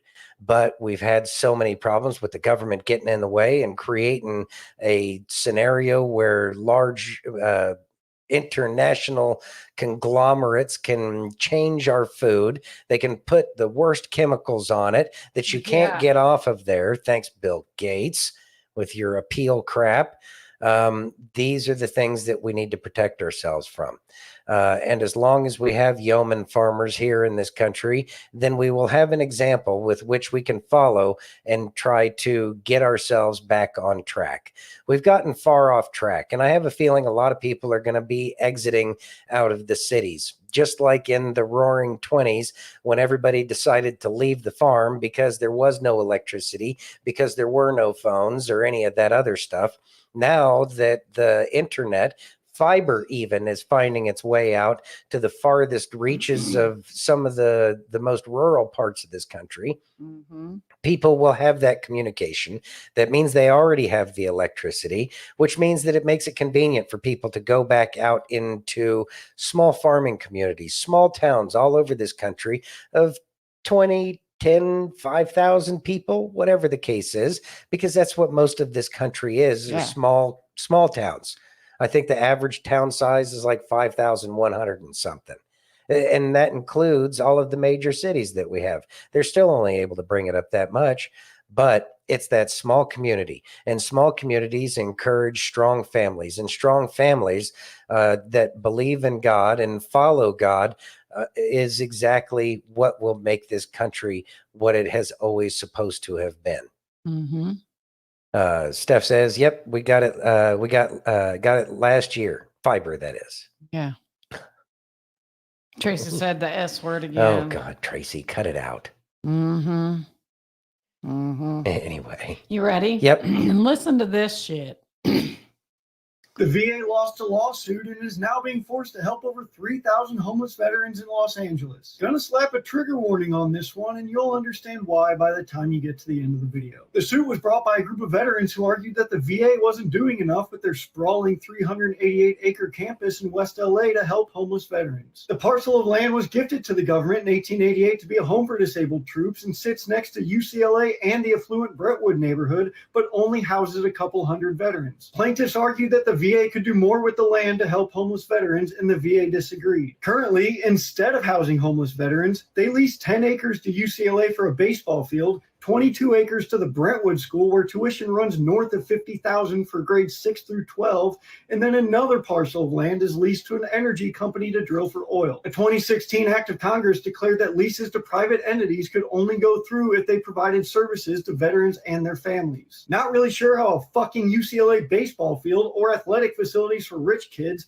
or oil drilling helps veterans and their families, but maybe I'm just not as smart as the big brains at the West LA VA. Anyway, the VA argued that the revenue from those leases was used for services for veterans, but a judge disagreed. Judge David Carter, himself a Marine who fought in the Battle of Quezon and received a Bronze Star for Valor, roundly rejected the VA's arguments. He immediately declared that all the leases on the land were illegal, ordered the VA to build 750 new housing units within the next 12 to 18 months, and then another 1,800 new units after that. They have 6 months to come up with a plan to build those 1,800 new units, and those all have to be open with supporting facilities within 6 years. UCLA, the Brentwood School, and the energy company will have to vacate the land they're on, and no more leases of that nature will be allowed. Hopefully, this is the end of a long fight with the West LA VA, who seem to prefer just making promises over actually doing anything. Like how in 2011, they were sued by the ACLU and promised to build 710 new units by 2022, but instead they built 0. Or how in 2019, when they proposed building a $4 million healing garden. Or how in 2020, they expanded UCLA's lease in private because they were afraid of an uproar from veterans. Or how in 2021, when they cleared out Veterans Row, which was a tent encampment on the campus, with promises that they'd build new housing. Well, surprise, they actually didn't build the new housing they promised, just a handful of tiny homes, but luckily some veterans were able to get into them, while most of them were forced into other parts of the city. This land was given to veterans for use by veterans, and instead West LA VA officials have chosen to enrich themselves and others around them, while veterans literally die outside of the gates waiting for services and housing. It's pretty fucked that multiple lawsuits have been filed just to get the VA to do the bare minimum of what they promised to do, but anybody who's been paying attention to anything in the last 20 years won't really be surprised by that. This saga is far from over, but thankfully Judge Carter took some big steps to make it right. To read this full story, head to taskandpurpose.com and follow us right here for more news that'll probably trigger you from time to time from the military community. Thoughts? Okay, so first things first, Task and Purpose, it looks like they've been changing. They were kind of woke there for a little while, but I'm glad to see that they're getting back on the right side of getting the information out there. And this was certainly some great information. And you know what? The VA homeless everything needs to be looked into. Who doesn't need a healing garden? Yeah. Fuck. Yeah, the healing garden. Yeah, what a joke. Anyways, the VA homeless help has been no help whatsoever for homeless veterans for oh so long. So I'm glad that the LA VA got schwacked a little bit there. They needed it. But the VA in general needs to get, they need to get smacked around a lot. And I know that there's great people in the VA. I've served with them, and it pisses them off to no end as well. So it's not the VA as a whole, but there's clearly some corruption that's going on. Because when they're leasing land that's set for veterans, and they have a homeless encampment on VA property, and they can't bother themselves to do something about it, it's pretty ridiculous. And it shows exactly how inept the people at the VA have been, the leadership, that is, the fact that they don't care about a single veteran if there's a homeless veteran encamped on there. Let's not forget about the veterans that decided to perform a ritual seppuku at the front door. As a matter of fact, one of the VA facilities that Kay and I she had taken me to just a week before, there was somebody who did that outside the front door. And all they did was manage to put more security out there, I guess, so that way they could keep the veterans from making their statement on VA property. by the way, they didn't do anything for us that time either. Exactly. So, yeah, I look forward to a lot of people being found out at the Veterans Administration who've been stealing all of this money and using it to influence or peddle influence so that way they could set themselves up for the future. And they probably live in nice big mansions now. And I pray that those mansions get taken, sold, and all of the proceeds get used to do something for the veterans that they stole those resources from for their own good. Exactly. You ready? Yeah. I don't think people realize just quite yet how bad the state of freedom of speech is in the Western world right now. I mean, I hope that you guys have all seen that the United Kingdom is locking up its own citizens for years and years for posting online hate speech, that the founder and CEO of Telegram, Pavel Durov, has been arrested in France, and of course now that X has been banned by one single Supreme Court judge in Brazil. But I think that this can get uglier really fast and much faster than most people think. For example, here in Europe, the legal basis to take down X is already in place. And I'm sure that you guys all remember the weird, crazy guy who sent that threatening letter just a few weeks ago to Elon Musk right before he was talking to President Donald Trump here on X. Well, that guy is not acting alone. Together with Ursula von der Leyen and all of the other commissioners in the European Union, a few years ago, they started working on something called the DSA, the Digital Service Act. And that law has been unanimously passed in Europe already some time ago. And so I wanted to know, how much power does the European Union currently already have to take down X if they wanted to? Well, they're already pestering X quite a lot, and they are able to go after them and order them to remove illegal hate speech, for example. And I'll flash a few more of the systemic risks that the EU is constantly talking about that these very large platforms such as X have to take down. But where it gets interesting is that X, if, for example, X does not comply with this Digital Service Act, that they give themselves the power to disable access to what they call the infringing service. In this case, that would be X. So in the European Union, this law is already in effect. It has direct effect in every single member state of the European Union, and it has supremacy also over national law. So we are basically already at the mercy of these tyrants, and it is a matter of time. I think this is something that we all really need to see here, is that this is a matter of time till they will really start using these powers. I think the arrest of Pavel Durov was a warning sign to Elon, saying, look, we can do this to you too, we can arrest you too. And I think that these people are insane enough and megalomaniac enough to actually attempt this and to do this. They don't see freedom of speech the way that we do. They have the inverted demonic view of it, where they have to protect democracy by limiting our freedom of speech and by taking down content that they don't like. And of course, that's the content they label as misinformation. So with that said, and being extremely aware of how important this platform is for freedom of speech in general, and also for me to be able to reach you, I am going to post a video every single week here on X talking about whatever it is that otherwise I would be tweeting about, but making video content for you guys instead. So please know that that's coming. I'm very excited to do that whilst we still can and we keep up the fight. In the meantime, here in Europe, the only thing I can say is we need to get rid of that monstrous institution called the European Union. We need to take down the Tower of Babel. And for my dear friends in America, please, please, please make the right decision in November, because not just your fate, but our fate also depends on it. Thoughts? So obviously, it is dependent. If America falls, the world falls. So we must get President Trump elected again, a third time. But I mean, like actually in office this time, unlike the last election that he won, in which case we got Biden anyways. But How much clearer could it be? How much more clear could it be than to see that they're taking people down for speaking? The way Europe goes is the way that they want us to go, because for some strange reason, these clowns love all of that Euro trash royalty crap, and they want to bring that shit here as if Americans want anything to do with these people who designed themselves to be better than the rest of us, as if they do anything better than anybody. So, yeah, anyways, that's our problem. That's our dilemma.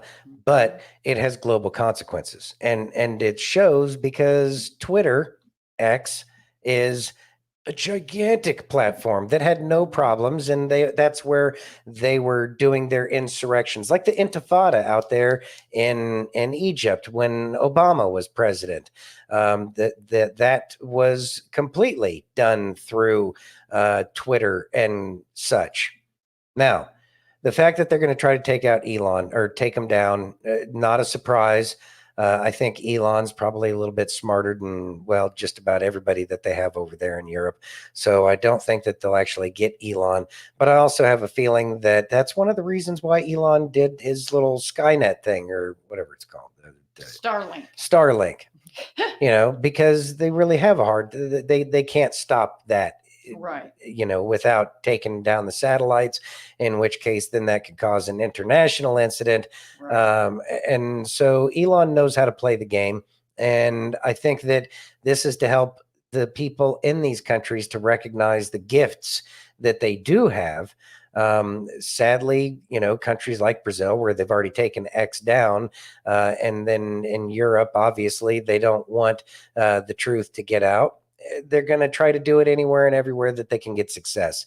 But as long as they keep losing and we keep taking it to them, their efforts will be pointless and futile. And that's really what we're going for. Exactly.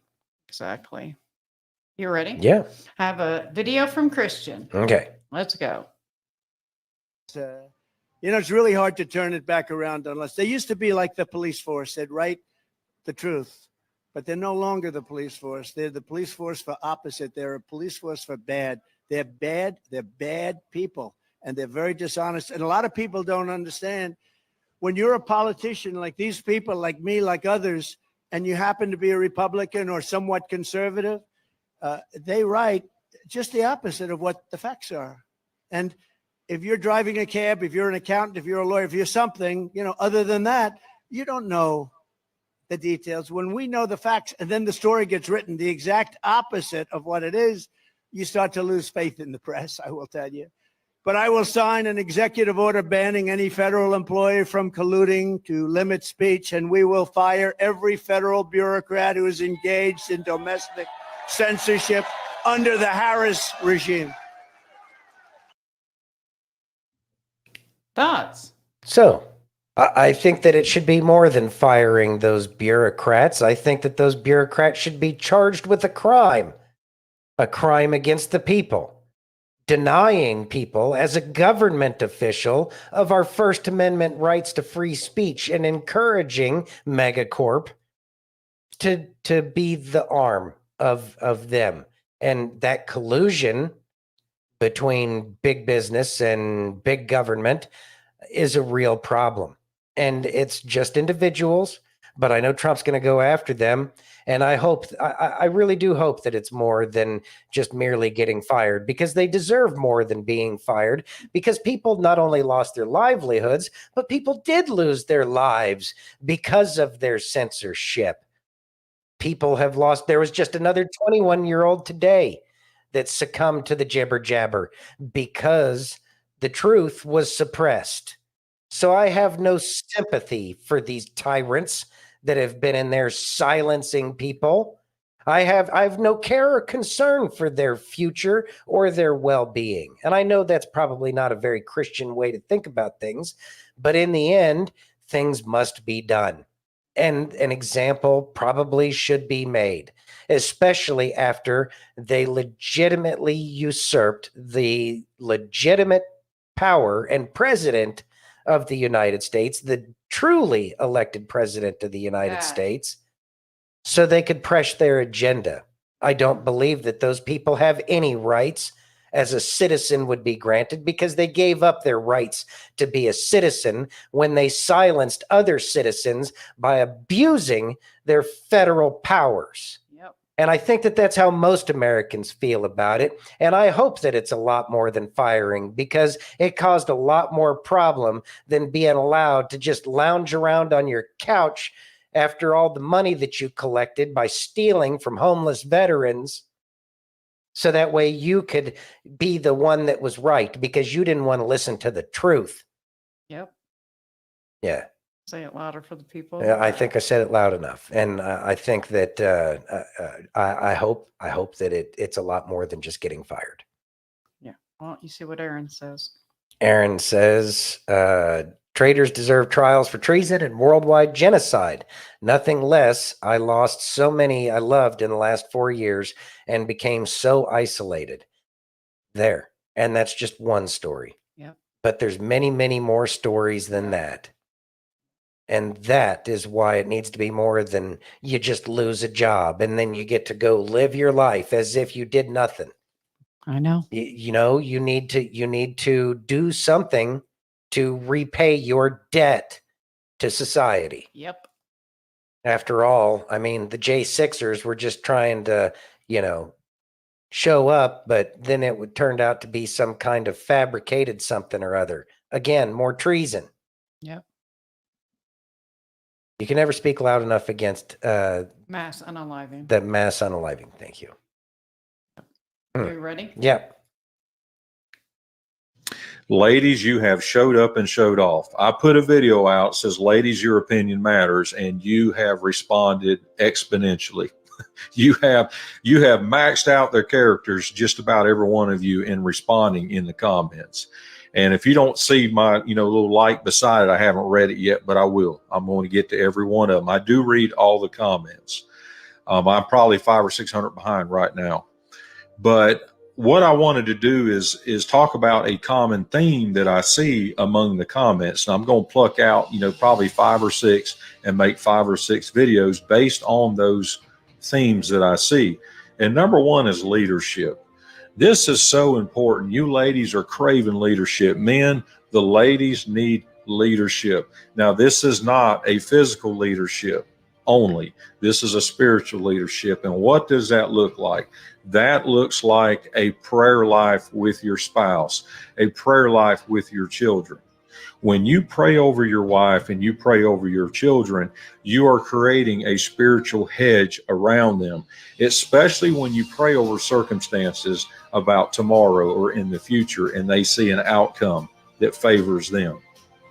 See, you've established yourself as a leader. That is a confidence builder in their life. That is a confidence builder that will last with them for the rest of their life. Men, women desperately want to fall into their feminine state. They do not want to make all the decisions. They don't want to have all the answers. They don't want to figure out your problems. They want to trust you, that you trust in God, that you're hearing from God, that you're believing in God, and that you have the answers from God to tell them and give instructions over their life and over the family. Men, you need to know this. The most masculine you'll ever be to a woman of God, a true woman of God, is a man of God that's totally submitted to God. Thoughts? So, something we've kind of lost in this country for quite some time. Mm-hmm. It's a challenge. It's a challenge when all of the commercials show that the man is an imbecile. How long has that been going on? Too fucking long. Decades it's been going on where they show that the man is an imbecile, especially if he's a white man, and thank God for the black women to show up and save the day. I mean, commercials have been like that, and that narrative's been getting pushed for a long time. Is it right to be anyway? No, but we understand that it works properly when the man's in charge. But why is that? Why is it that the men should be the leaders of the house? Well, it's because the man is the one that's supposed to go out, and he's the one that's got to put his body on the line and everything, so that way he can provide, and it's her job to take care of the hearth and home. And it just works out better that way. It's the way it's supposed to be. Yeah. It's important for the women to be home. You know, it's what is it? A uterus is more valuable than man bits. Why is that? In terms of the survival of a species. Okay. That is why men go to war, because one man you know how can. I feel about that. I understand, because one man or a couple of guys can repopulate a tribe, whereas, you know, one woman and 30 dudes just doesn't work out in terms of repopulating the tribe. That's just simple, like, logic. And I know that simple logic escapes some people, so I'm not talking to them. But it's so if the man is the one that has to go out there, and the man that is the one that, you know, if there's a fight, the man's supposed to be getting into it. So he should be, you know, in charge of those kinds of things. That means that it requires some leadership. It's got to be his head and his mouth and his mind, and it's his body that are on the line. So some grace is given there. Right. And so that helps define the roles. And that's taken the Bible out of all of it. We start looking at the Bible, and then it's very clear how things are supposed to be. But just off of sheer understanding of physiology of human beings, it makes sense this way too. Yeah. So men, you may not be the best leader, but you definitely need to turn your leadership questions to God, and then follow those intuitions and be able to communicate those. And ladies, make sure that you listen to your guy. And if he isn't leading the way that, you know, you think that God would be leading, then you need to have a conversation. Thank you. You need to have that discussion, and that is what will end up working. But the communication needs to be there. Couples need to be a couple. And the only way to do that is if they're working with each other and they can communicate, and both parties have the ability to say their piece without being ignored or any of that other crap. So that way you can work together, because you can't work together if it's only one person's perspective. Jenny says the man protects the woman and the woman protects the kids. There you go. Exactly. The nuclear family, the way it should be. Well, sometimes, Santino, as women have to take care of business too. And that is correct. And I believe that every woman should know how to take care of business as well. I think that that's extremely important. I think that that is our job as human beings. It's just that the man is supposed to be the one that puts himself out there first. Yes, absolutely. I will say that when I could not get a job in 29 Palms because I heard the phrase, you're overqualified because it's a town of how many people, honey? 25,000, 20 of which are the military. Yeah. So getting a job there was very difficult, but I was a housewife. That was a lot of work, but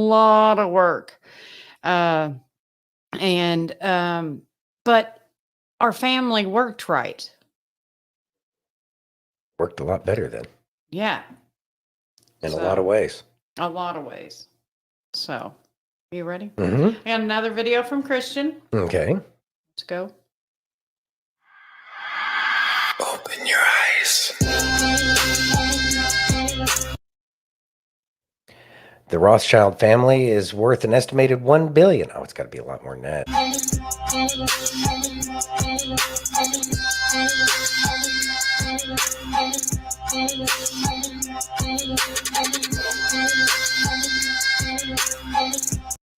Rothschild family treasures to be sold in historic auction. Yeah, we saw that.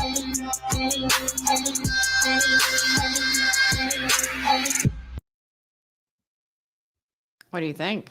Well, we talked about that. We actually went to the Christie's auction site back then, and we were showing the stuff that they were selling, and there were some things that I was wondering why they were selling those.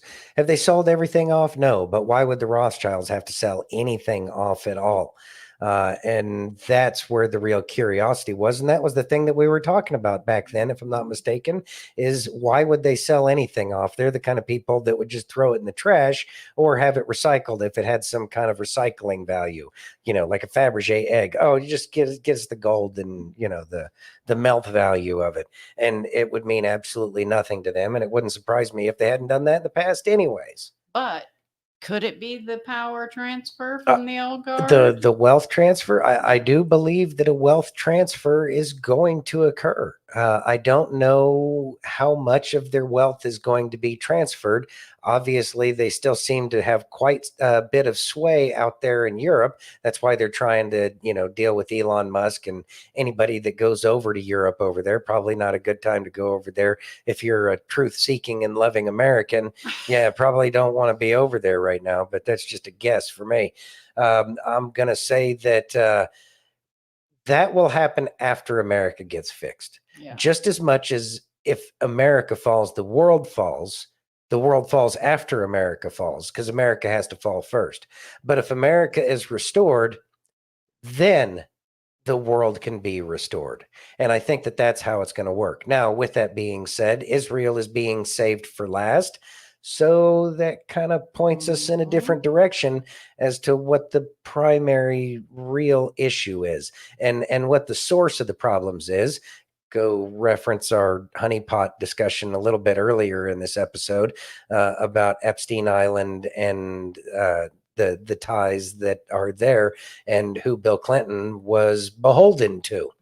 So once Israel's done, then America will be done, then Europe, and then the rest of the world has been fighting against it anyways. So they'll probably just prosper more than they were before, because nobody's going to be having to worry about the endless wars that we've been sent to. Oh, I know.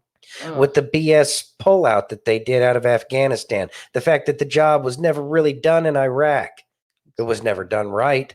And they knew it wasn't being done the right way. They knew how to fix that country after they took out the dictator that they're the ones that put into place. Exactly. You ready? Yeah. Assistant Chief Sean Taylor of Millerville's Tennessee Police Department tells all. All right. Hello, everyone. I'm Assistant Chief Sean Taylor with the Millersville Police Department in Middle Tennessee. Many of you may have seen my video last week regarding the Tennessee Bureau of Investigation raiding our police department and my personal residence. They came and they seized evidence regarding corruption that we had locally that tied into corruption nationally, and they took all of our files so that we are unable to complete these cases. The cases that we've been working on affect every American. They affect us in the mortgages, fraudulent mortgages, human trafficking, narcotics trafficking, and many other crimes. We have crisscrossed the United States talking to state attorney generals, senators, congresspeople, and numerous law enforcement officials throughout the United States. We've identified a major corruption that's transnational. It involves the BRICS nations and China and investment companies and fraudulent mortgages on homes here in the United States in very key counties and key states. It goes into the election integrity and fraud, and it's creating a geopolitical shift within our political system. This is a multifaceted attack from a foreign adversary who is paying off our local municipal, county, state, and federal politicians to keep from coming to light. We are moving forward with this case in other states and other arenas, even though they have taken our files and our information. This is very important to us. When I say us, I mean we the people. It's time that we the people come together. It's time that we stop allowing ourselves to be segregated by our own government. No matter what race you are, what creed, or what religion you are Americans. We need to stand together as Americans and demand accountability of our elected officials. It's time for this corruption to stop and for us to have our country back so that we know we leave it in the good hands to our children, our grandchildren, because if we don't stand up and do this, we will no longer have a country to hand over to them. I'd like to send a special thanks out to Mark Fincham. He wrote a very good article that all of you can go and read at yournews.com regarding the information that I'm talking about tonight. One of the things that happened that really upsets me that the TBI did at my residence was they urinated in my bathtub and tracked urine throughout my home. To me, that was the government saying, piss on you, America. And that's not okay. It's time to stand up, unify, come together peacefully, and demand accountability. Thank you very much. Thoughts?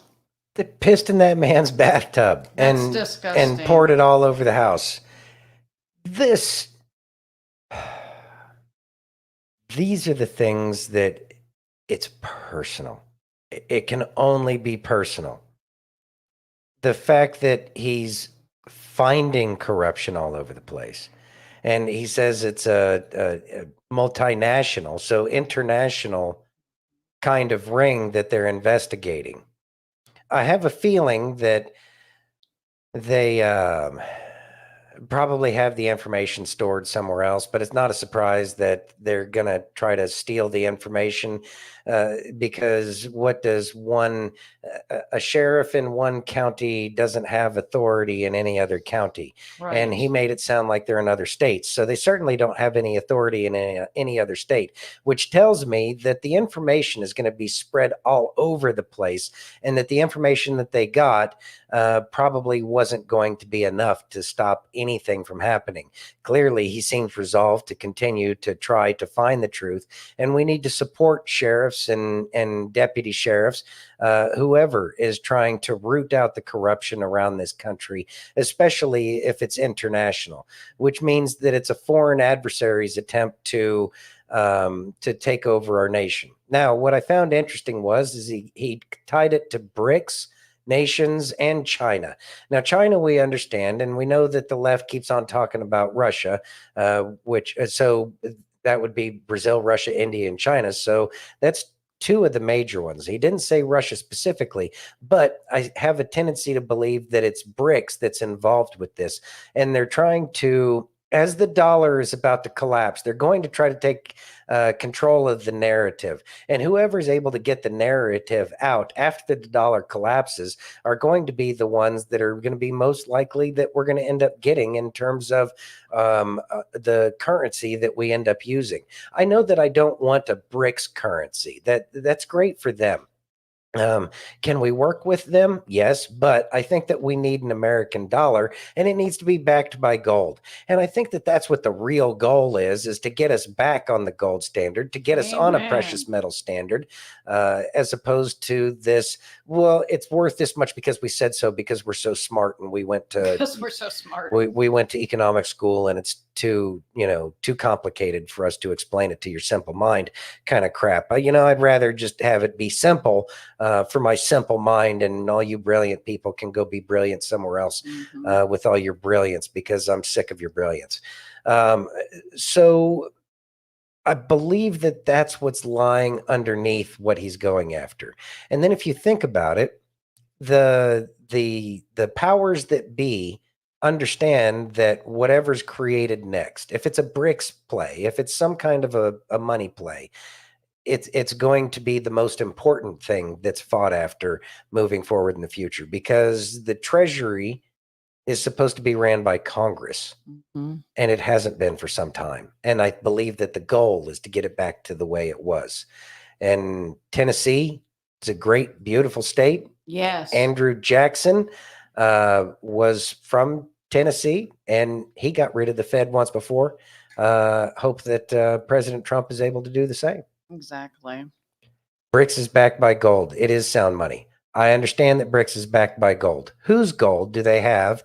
And if BRICS is the one that's determining how the money moves, that might not necessarily be a good thing for us. So is it backed by gold? Yes, but it's about what on earth is that? Hopefully. Sorry.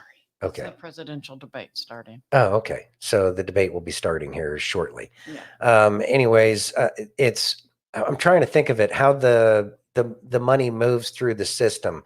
Like when buying a house, you know what I'm talking about? No. Oh, you mean the wires and The wires and everything. everything. Swift and all of Swift, that. that's what it is, because Swift has already been supplanted by whatever Yeah. Bricks has.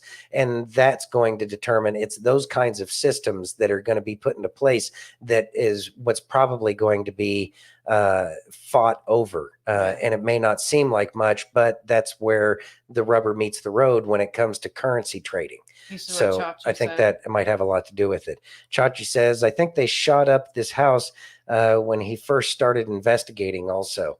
Yeah, that wouldn't surprise me. I think I vaguely might possibly recall something about that, but I don't have anything solid. But thank you for bringing that up. Mike says, I think this will become a big deal. I think that this is the deal. Yeah. I think that it all boils down to the money. Whatever happens with the money determines which plantation we're going to be on. It's been a long time since we showed the Jones Plantation little cartoon on here. But if you don't know about that, just look up Jones Plantation. I know for a fact it's on YouTube. It might be on Rumble. But just look up the Jones Plantation. It's like a 20 or 30-minute video, and it kind of explains how these kinds of events happen when we go from one kind of governance to another. Exactly. Yeah. Exactly. Did you get that pulled up? I put it in the private chat. What's that? The Trump thing? The debate. Yeah. Yeah, it says it'll start soon. Yeah. I'm Starts at watching 9. it. Yeah. Okay, we got 1 minute. 1 minute. Yeah, but we don't care about what ABC says, do we? Well, that's where they're playing it, but it's on Fox News. If you see that, it's actually Fox News. Oh, is this Fox? Yeah. See, it's starting. Okay. I'm not seeing that. There we go. Computers. Computers are fun. Okay, so let me go ahead and share that. It's doing something. Yeah, it's doing something. I have no idea. Oh, there it is. And between Vice President Kamala Harris and former President Donald Trump. Their first face-to-face meeting in this presidential election, their first face-to-face meeting ever. A historic race for president upended just weeks ago. President Biden withdrawing after. all right, before we get to this, let's see. Hit play, just mute it. Okay. I did hit mute, Okay. Goose. I didn't want you to get behind. Stop stressing out so much. No, I'm not going to get behind. Wow, she looks like Kamala. That's really weird. I know. Anyways, so I'm going to take a quick 5-minute break and then I will be back. Moment of this campaign, Kamala Harris, Together, we will chart a new way forward. Donald Trump, We will soon be a great nation again. face to face, historic. The ABC News presidential debate. Here now, David Muir and Lindsay Davis. Good evening, I'm David Muir, and thank you for joining us for tonight's ABC News presidential debate. We want to welcome viewers watching on ABC and around the world tonight. Vice President Kamala Harris and President Donald Trump are just moments away from taking the stage in this unprecedented race for president. And I'm Lindsay Davis. Tonight's meeting could be the most consequential event of their campaigns, with Election Day now less than 2 months away. For Vice President Kamala Harris, this is her first debate since President Biden withdrew from the race on July 21st. Of course, that decision followed his debate against President Donald Trump in June. Since then, this race has taken on an entirely new dynamic. And that brings us to the rules of tonight's debate. 90 minutes with 2 commercial breaks. No topics or questions have been shared with the campaigns. The candidates will have 2 minutes to answer questions, and this is the clock. That's what they'll be seeing. 2 minutes for rebuttals and 1 minute for follow-ups, clarifications, or responses. Their microphones will only be turned on when it's their turn to speak. No pre-written notes allowed. There is no audience here tonight in this hall at the National Constitution Center. This is an intimate setting for 2 candidates who have never met. President Trump won the coin toss. He chose to deliver the final closing statement of the evening. Vice President Harris selected the podium to the right. So let's now welcome the candidates to the stage. Vice President Kamala Harris and President Donald Trump.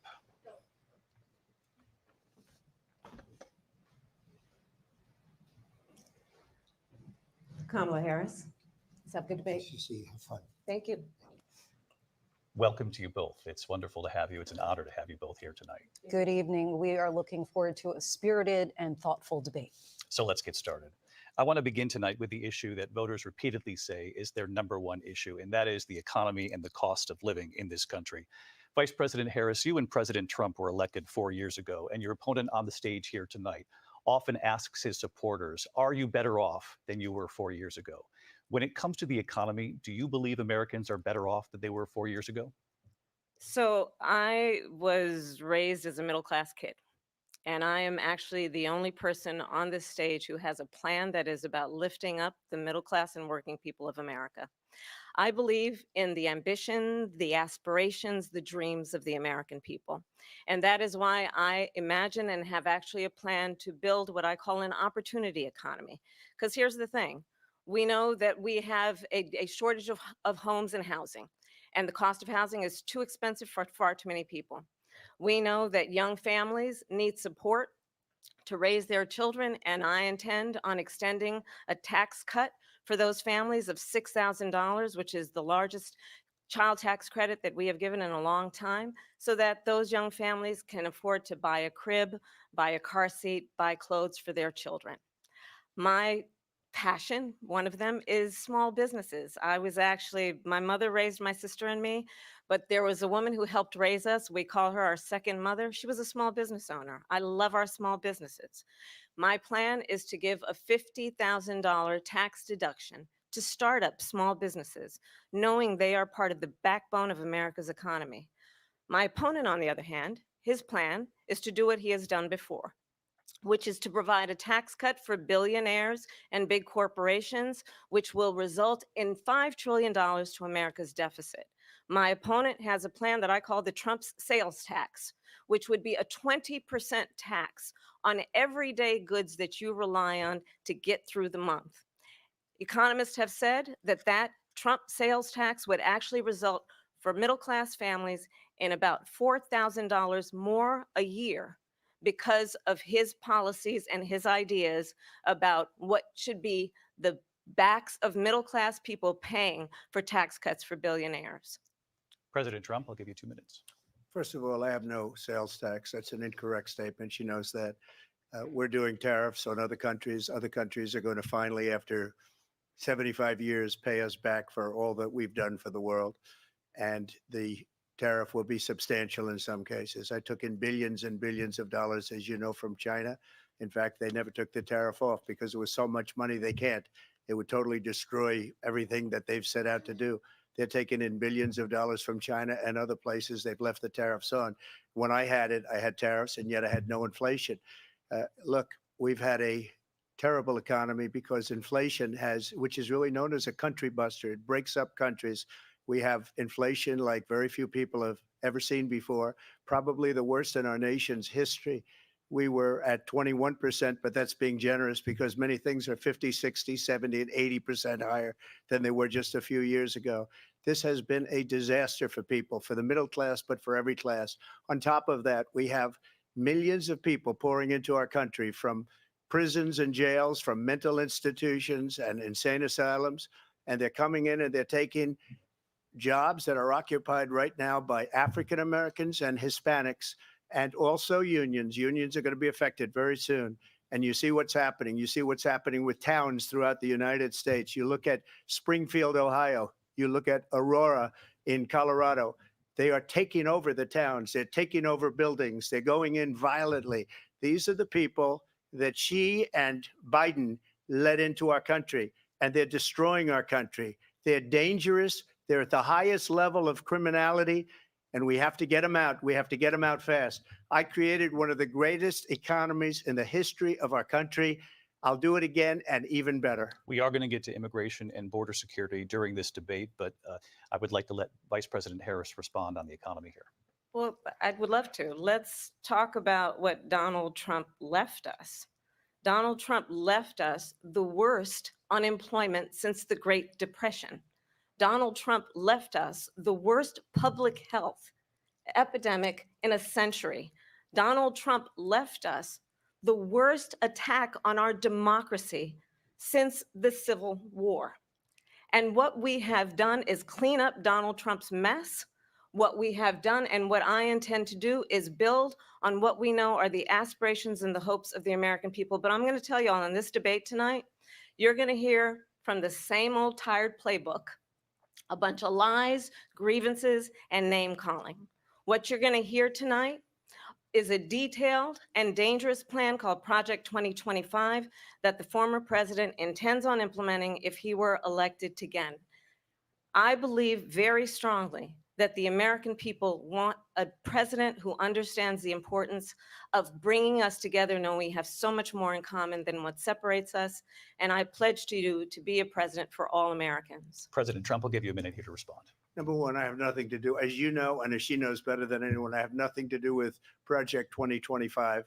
That's out there. I haven't read it. I don't want to read it purposely. I'm not going to read it. This was a group of people that got together. They came up with some ideas, I guess some good, some bad, but it makes no difference. I have nothing to do. Everybody knows I'm an open book. Everybody knows what I'm going to do. Cut taxes very substantially and create a great economy like I did before.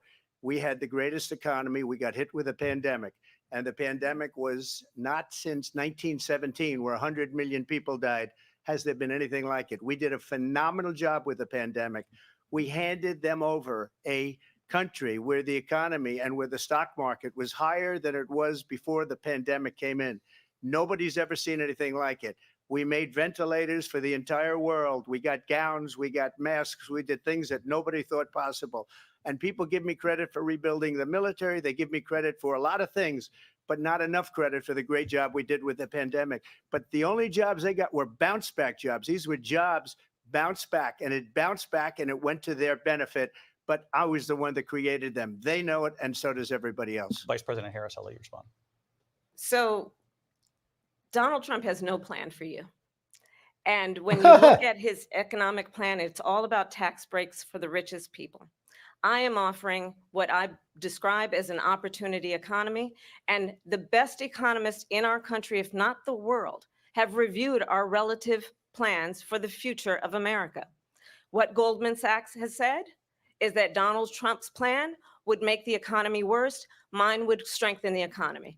What the Wharton School has said is Donald Trump's plan would actually explode the deficit.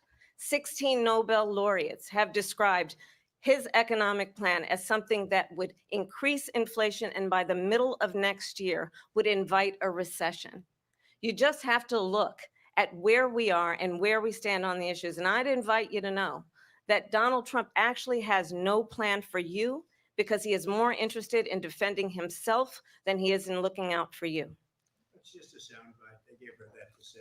Look, I went to the Wharton School of Finance, and many of those professors, the top professors, think my plan is a brilliant plan. It's a great plan. It's a plan that's going to bring up our worth, our value as a country. It's going to make people want to be able to go and work and create jobs and create a lot of good, solid money for our country. And just to finish off, she doesn't have a plan. She copied Biden's plan, and it's like 4 sentences, like run, spot, run.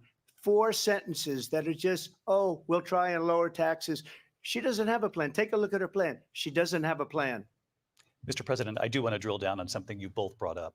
The Vice President brought up your tariffs. You responded, and let's drill down on this because your plan is what she calls is essentially a national sales tax. Your proposal calls for tariffs, as you pointed out here, on foreign imports across the board. You recently said that you might double your plan, imposing tariffs up to 20% on goods coming into this country. As you know, many economists say that with tariffs at that level, costs are then passed on to the consumer. Vice President Harris has argued it'll mean higher prices on gas, food, clothing, medication, arguing it costs the typical family nearly $4,000 a year. Do you believe Americans can afford higher prices because of tariffs? They're not going to have higher prices. What's going to have and who's going to have higher prices is China and all of the countries that have been ripping us off for years. I was the only president ever. China was paying us hundreds of billions of dollars, and so were other countries. And, you know, if she doesn't like them, they should have gone out and they should have immediately cut the tariffs. But those tariffs are there 3.5 years now under their administration. We are going to take in billions of dollars, hundreds of billions of dollars. I had no inflation, virtually no inflation. They had the highest inflation perhaps in the history of our country, because I've never seen a worse period of time. People can't go out and buy cereal or bacon or eggs or anything else.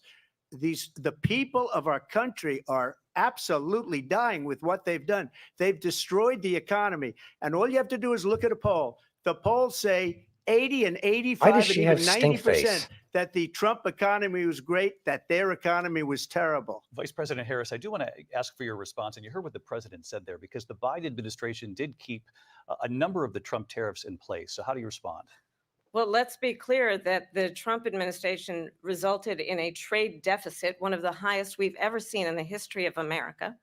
He invited trade wars. You want to talk about his deal with China? What he ended up doing is, under Donald Trump's presidency, he ended up selling American chips to China to help them improve and modernize their military, basically sold us out, when a policy about China should be in making sure the United States of America wins the competition for the 21st century, which means focusing on the details of what that requires, focusing on relationships with our allies, focusing on investing in American-based technology so that we win the race on AI, on quantum computing, focusing on what we need to do to support America's workforce so that we don't end up having on the short end of the stick in terms of workers' rights. But what Donald Trump did, let's talk about this, with COVID, is he actually thanked President Xi for what he did during COVID. Look at his tweet. Thank you, President Xi, exclamation point, when we know that Xi was responsible for lacking and not giving us transparency about the origins of COVID. President Trump, I'll let you respond. First of all, they bought their chips from Taiwan. We hardly make chips anymore because of philosophies like they have and policies like they have. I don't say her because she has no policy. Everything that she believed 3 years ago and 4 years ago is out the window. She's going to my philosophy now. In fact, I was going to send her a MAGA hat. She's gone to my philosophy. But if she ever got elected, she'd change it. And it will be the end of our country. She's a Marxist. Everybody knows she's a Marxist. Her father's a Marxist professor in economics, and he taught her well. But when you look at what she's done to our country, and when you look at these millions and millions of people that are pouring into our country monthly, where it's, I believe, 21 million people, not the 15 that people say, and I think it's a lot higher than the 21. That's bigger than New York State pouring in. And just look at what they're doing to our country. They're criminals. Many of these people coming in are criminals. And that's bad for our economy, too. You know, you mentioned before, we'll talk about immigration later. Well, bad immigration is the worst thing that can happen to our economy. They have, and she has, destroyed our country with policy that's insane. Almost policy that you'd say they have to hate our country. President Trump, thank you. Lindsay? I want to turn to the issue of abortion. President Trump, you've often touted that you were able to kill Roe v. Wade. Last year, you said that you were proud to be the most pro-life president in American history. Then last month, you said that your administration would be great for women and their reproductive rights. In your home state of Florida, you surprised many with regard to your 6-week abortion ban, because you initially had said that it was too short. And you said, quote, I'm going to be voting that we need more than 6 weeks. But then the very next day, you reversed course and said you would vote to support the 6-week ban. Vice President Harris says that women shouldn't trust you on the issue of abortion because you've changed your position so many times. Therefore, why should they trust you? Well, the reason I'm doing that vote is because the plan is, as you know, the vote is, they have abortion in the 9th month. They even have, and you can look at the governor of West Virginia, the previous governor of West Virginia, not the current governor, who's doing an excellent job, but the governor before, he said the baby will be born and we will decide what to do with the baby. In other words, we'll execute the baby. And that's why I did that, because that predominates, because they're radical. The Democrats are radical in that. And her vice presidential pick, which I think was a horrible pick, by the way, for our country, because he is really out of it. But her vice presidential pick says abortion in the 9th month is absolutely fine. He also says execution after birth. It's execution, no longer abortion, because the baby is born, is okay. And that's not okay with me, hence the vote. But what I did is something for 52 years. They've been trying to get Roe v. Wade into the states. And through the genius and heart and strength of 6 Supreme Court justices, we were able to do that. Now, I believe in the exceptions for rape, incest, and life of the mother. I believe strongly in it. Ronald Reagan did also. 85% of Republicans do. Exceptions, very important. But we were able to get it, and now states are voting on it. And for the first time, you're going to see, look, this is an issue that's torn our country apart for 52 years. Every legal scholar, every Democrat, every Republican, liberal, conservative, they all wanted this issue to be brought back to the states where the people could vote. And that's what happened. Now, Ohio, the vote was somewhat liberal.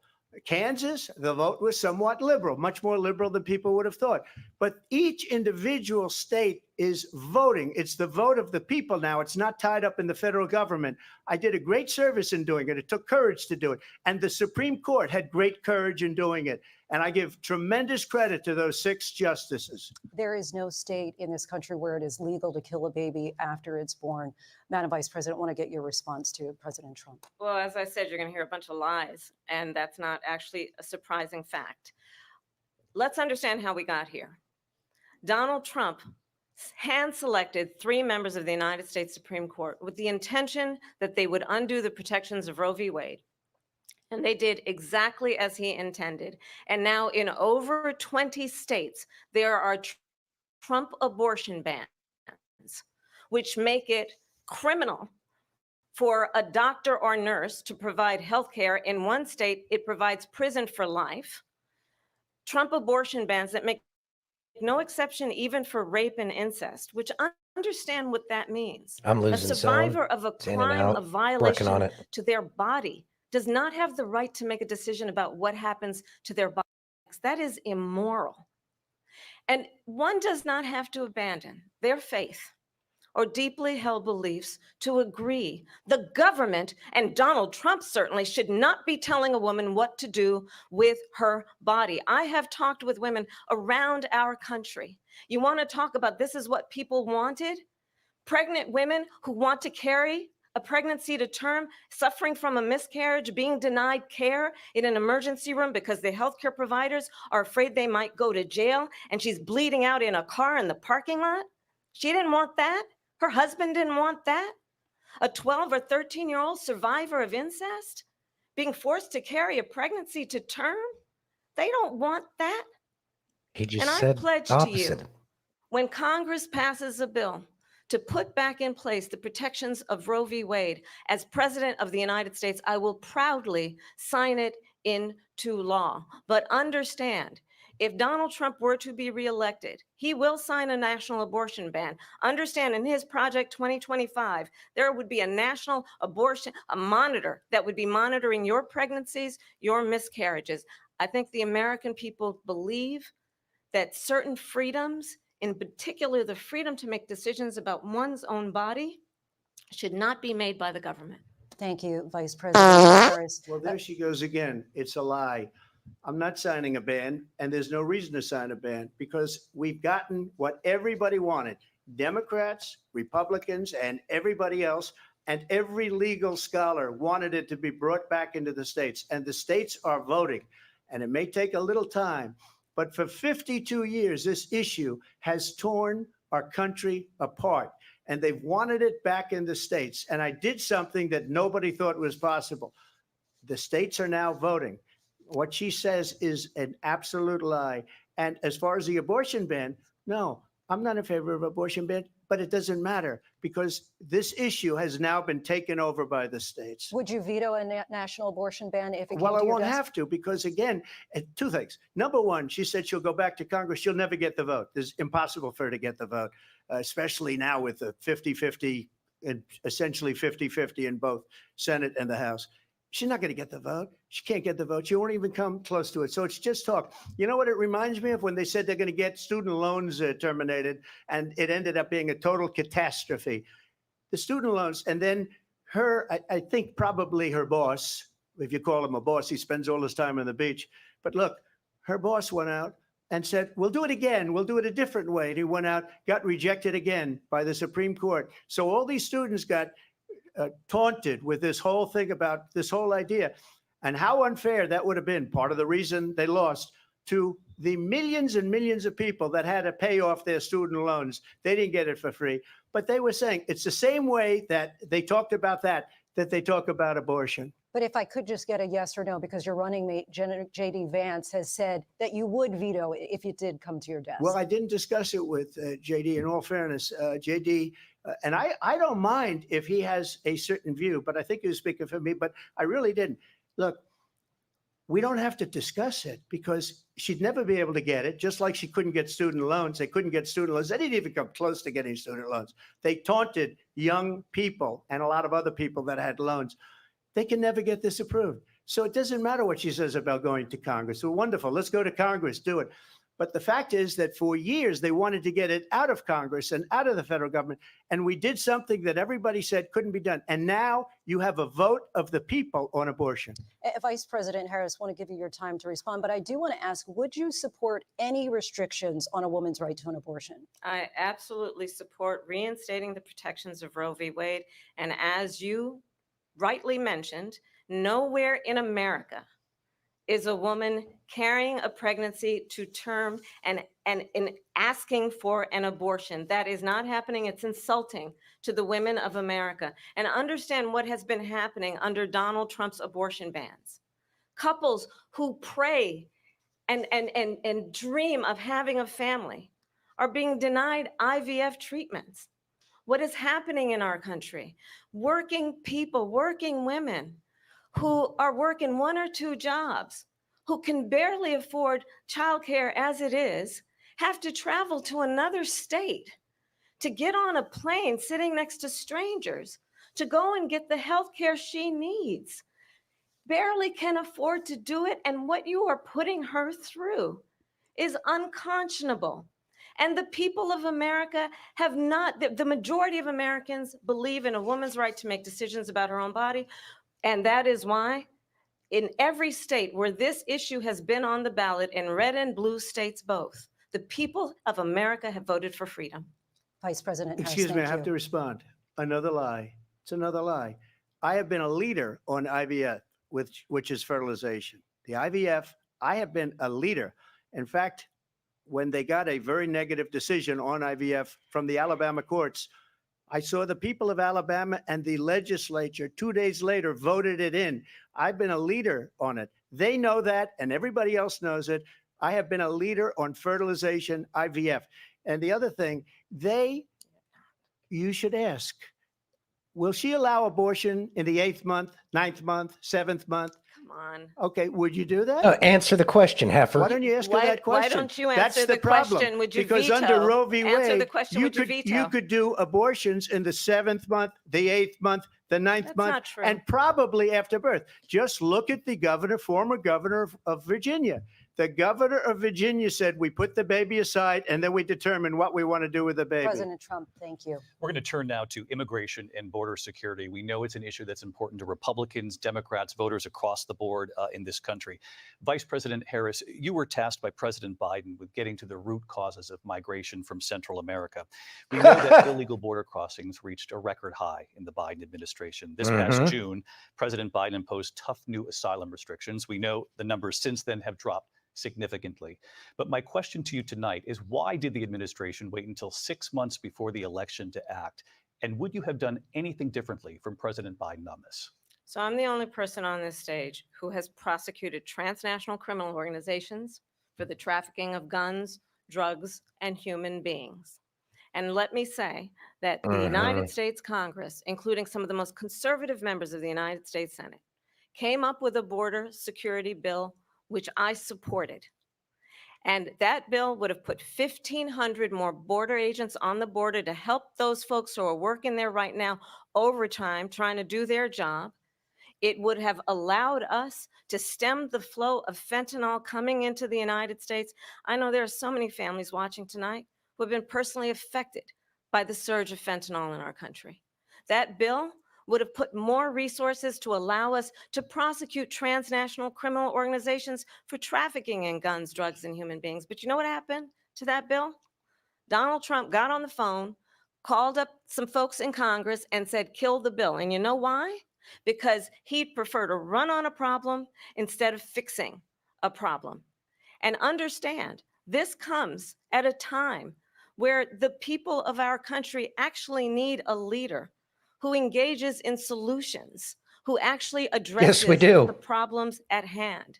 But what we have in the former president is someone who would prefer to run on a problem instead of fixing a problem. And I'll tell you something, he's going to talk about immigration a lot tonight, even when it's not the subject that is being raised.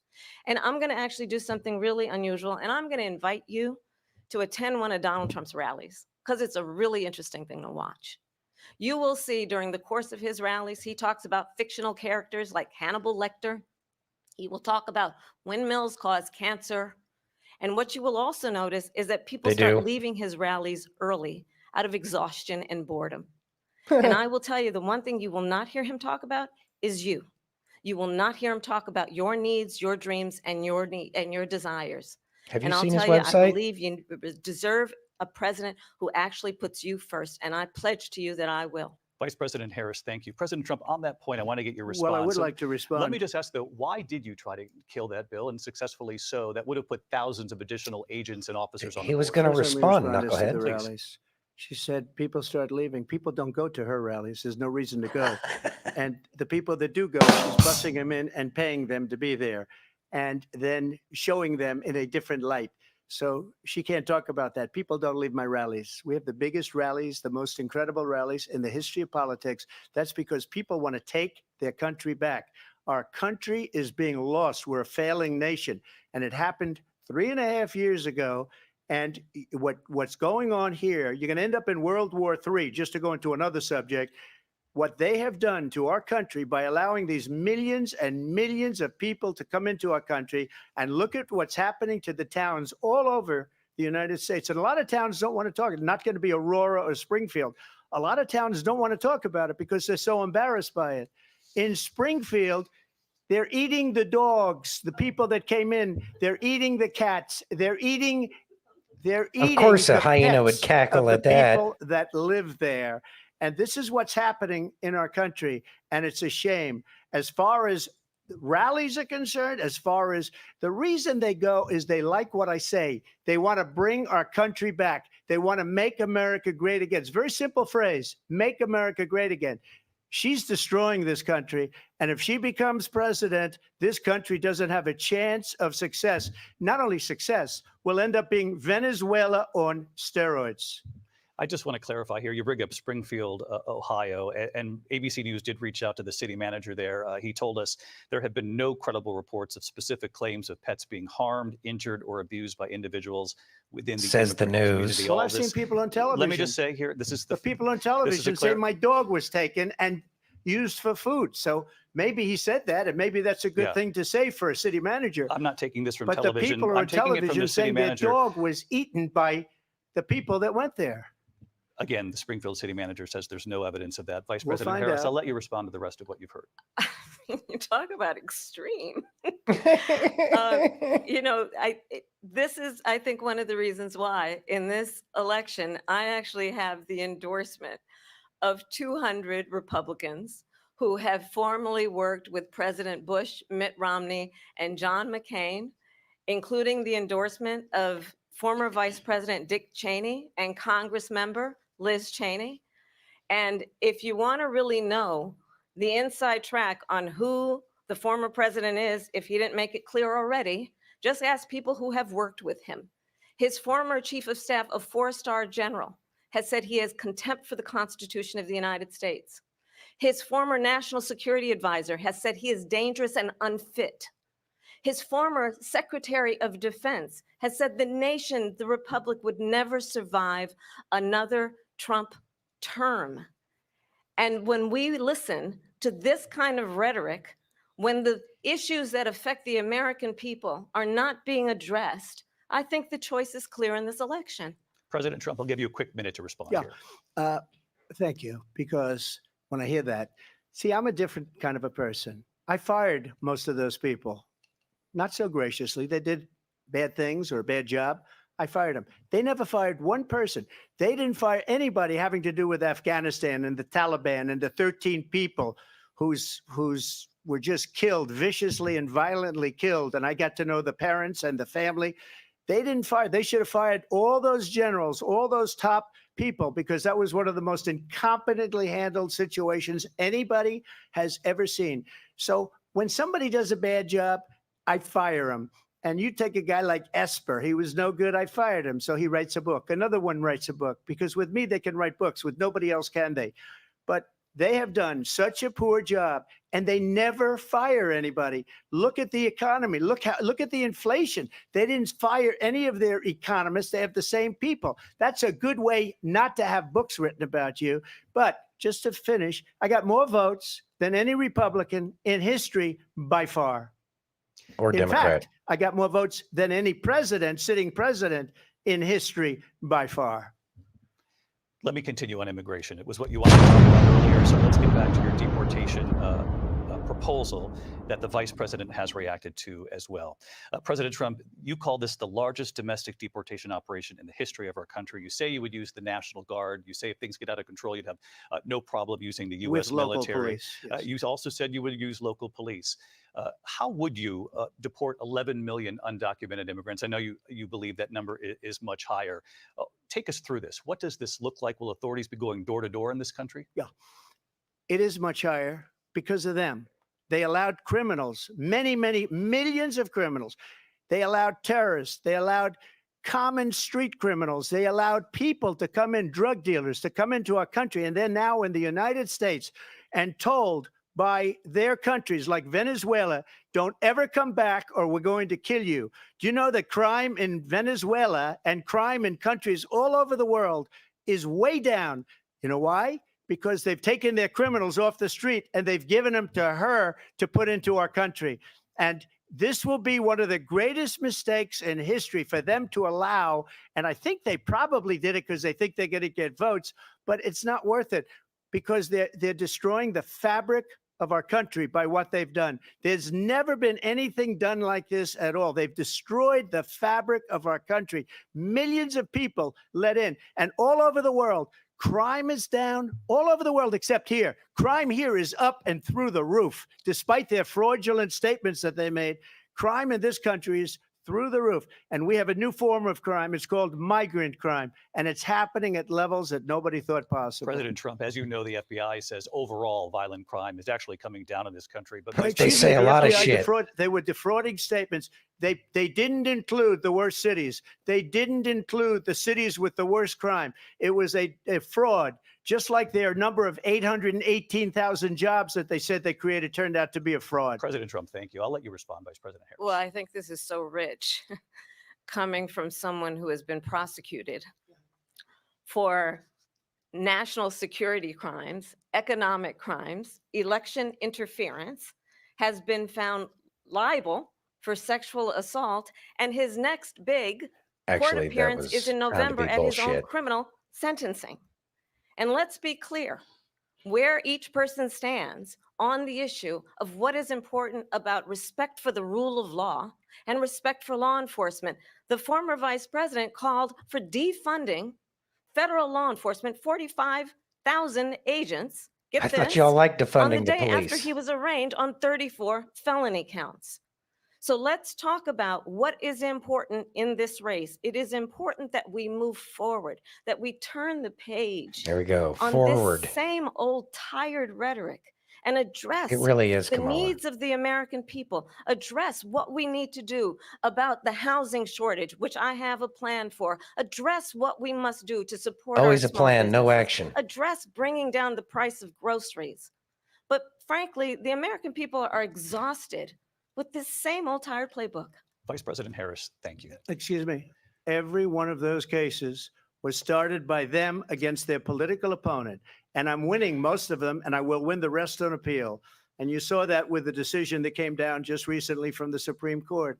I'm winning most of them. But those are cases, it's called weaponization. Never happened in this country. They weaponized the Justice Department. Every one of those cases was involved with the DOJ, from Atlanta like and that. Fani Willis to the Attorney General of New York and the DA in New York. Every one of those cases. And then they say, oh, he's a criminal. They're the ones that made them go after me. By the way, Joe Biden was found essentially guilty on the documents case. And what happened in my documents case? They said, oh, that's the toughest of them all. A complete and total victory. 2 months ago, it was thrown out.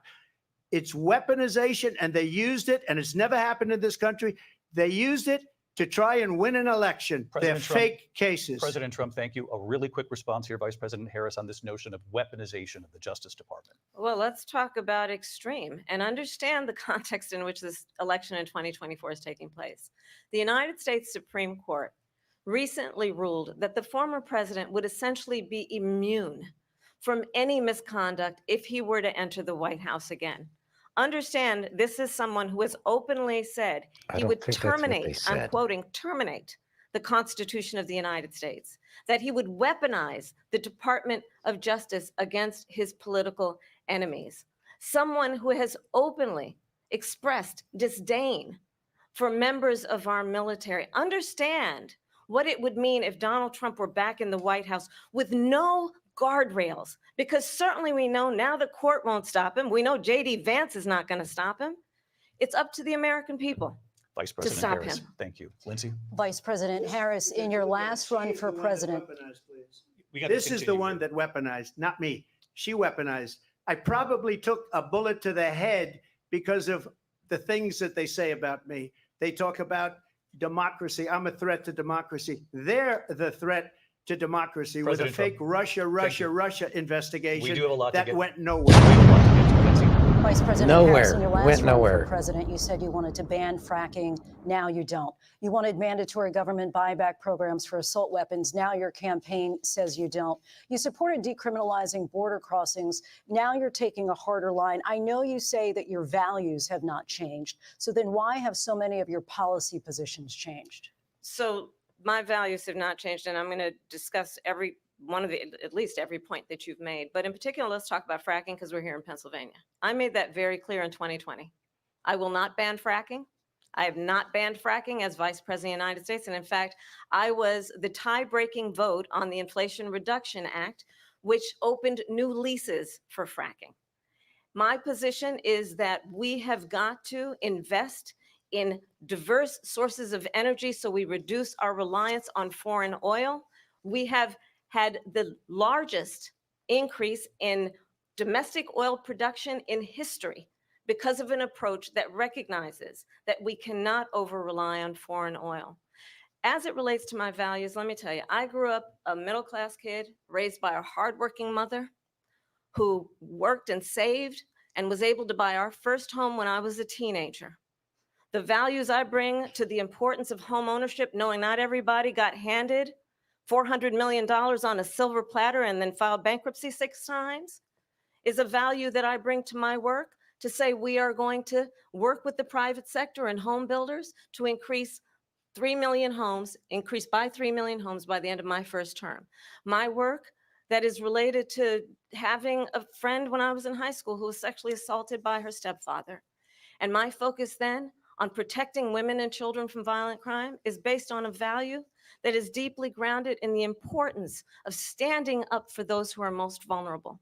My work that is about protecting Like the gal Social that you ran Security and over? Medicare is based on She's long-standing paralyzed now work that because I of have you? done, Like that? protecting seniors from scams.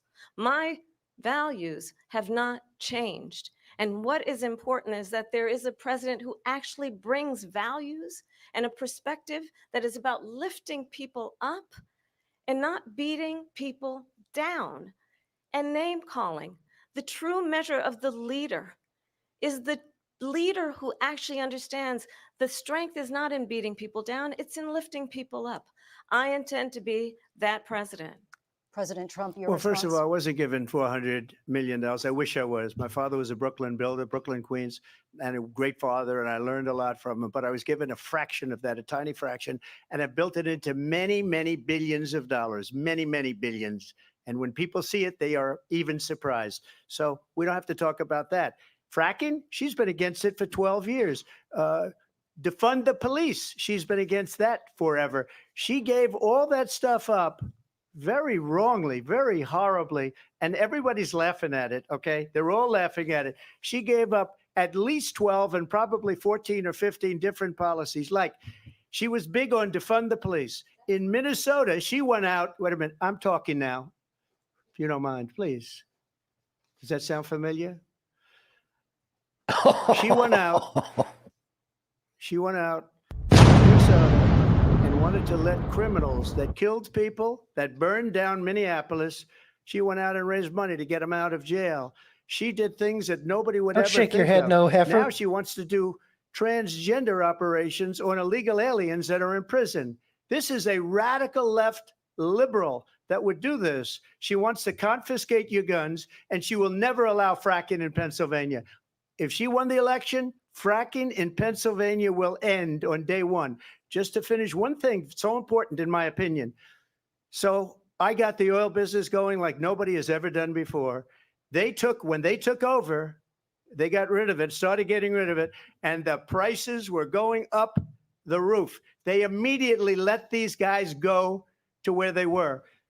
I would have been 5 times, 4 times, 5 times higher, because you're talking about 3.5 years ago. They got it up to where I was because they had no choice, because the prices of energy were quadrupling and doubling. You saw what happened to gasoline. So they said, let's go back to Trump.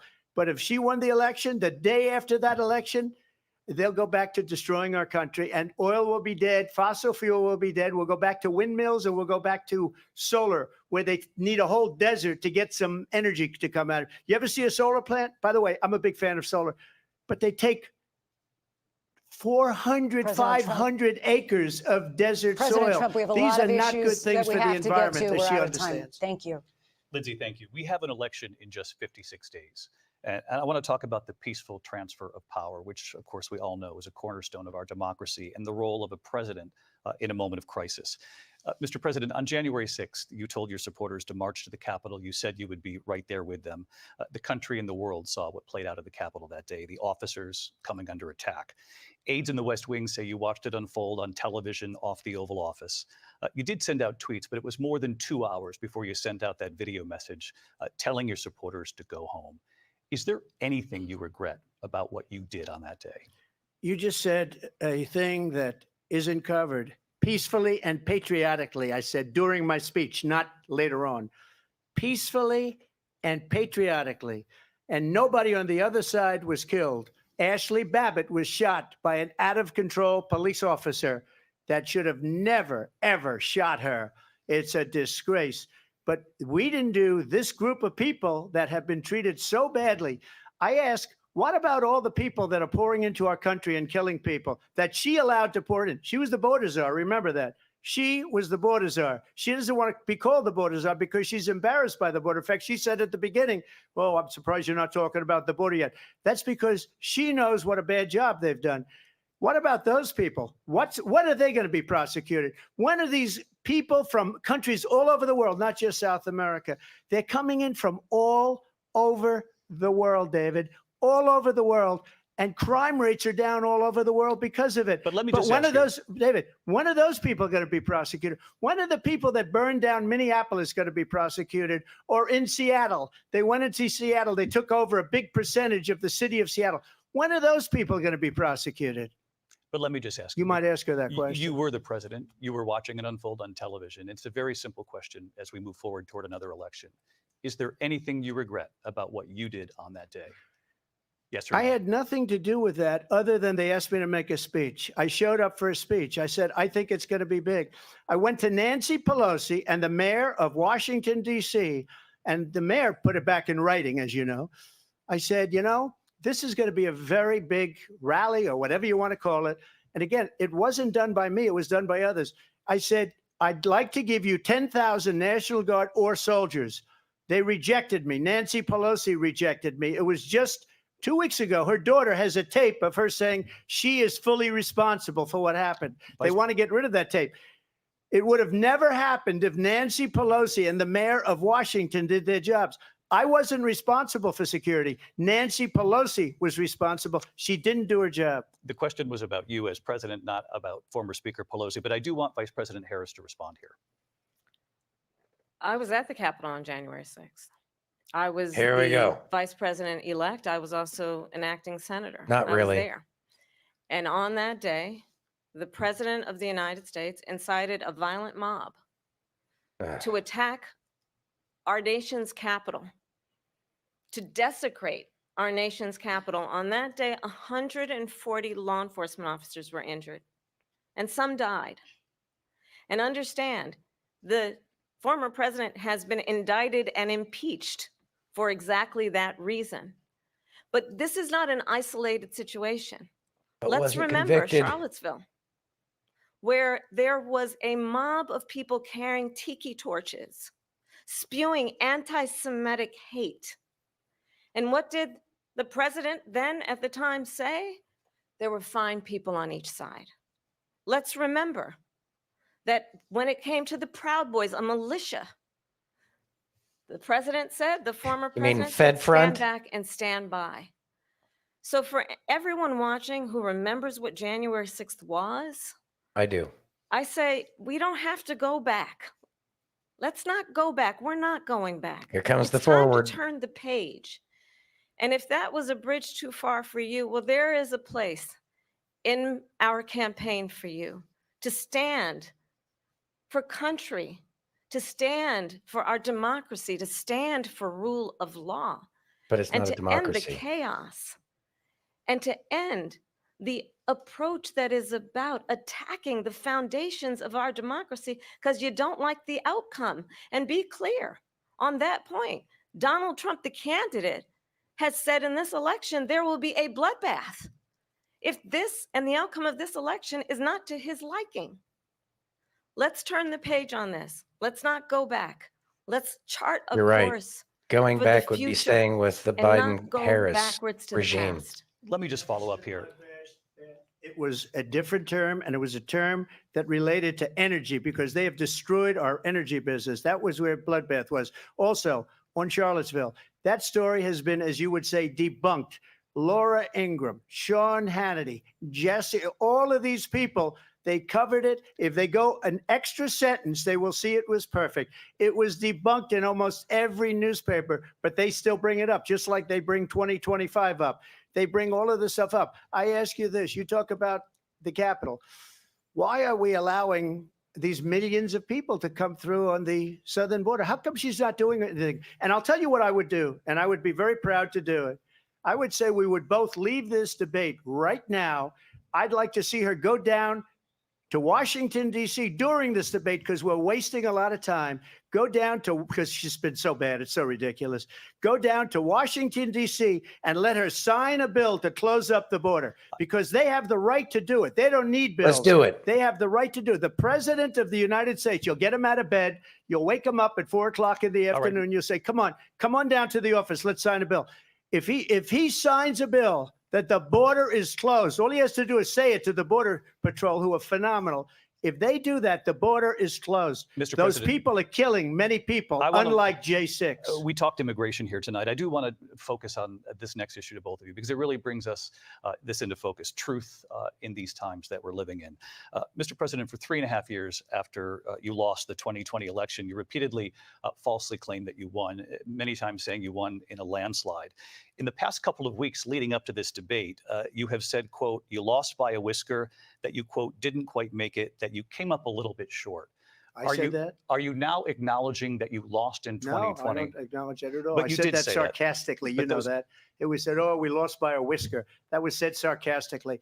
Look, there's so much proof. All you have to do is look at it. And they should have sent it back to the legislatures for approval.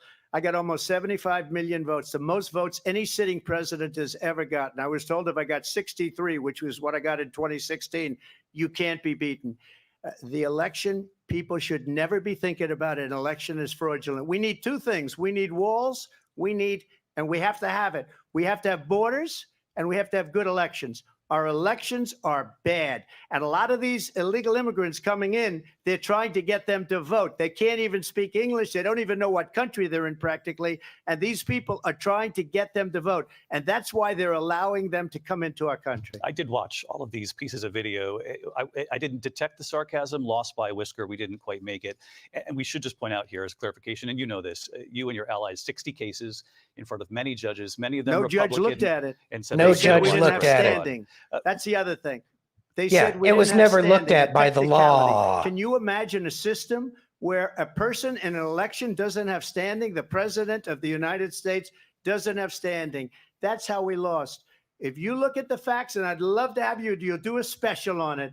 I'll show you Georgia, and I'll show you Wisconsin, and I'll show you Pennsylvania, and I'll show you Michigan. We have so many facts and statistics, but you know what? That doesn't matter because we have to solve the problem that we have right now. That's old news. And the problem that we have right now is we have a nation in decline, and they have put it into decline. We have a nation that is dying, David. Mr. President, thank you. Vice President Harris, you heard the president there tonight. He said he didn't say that he lost by a whisker. So he still believes he That's did not what he lose the said. You don't election, even listen.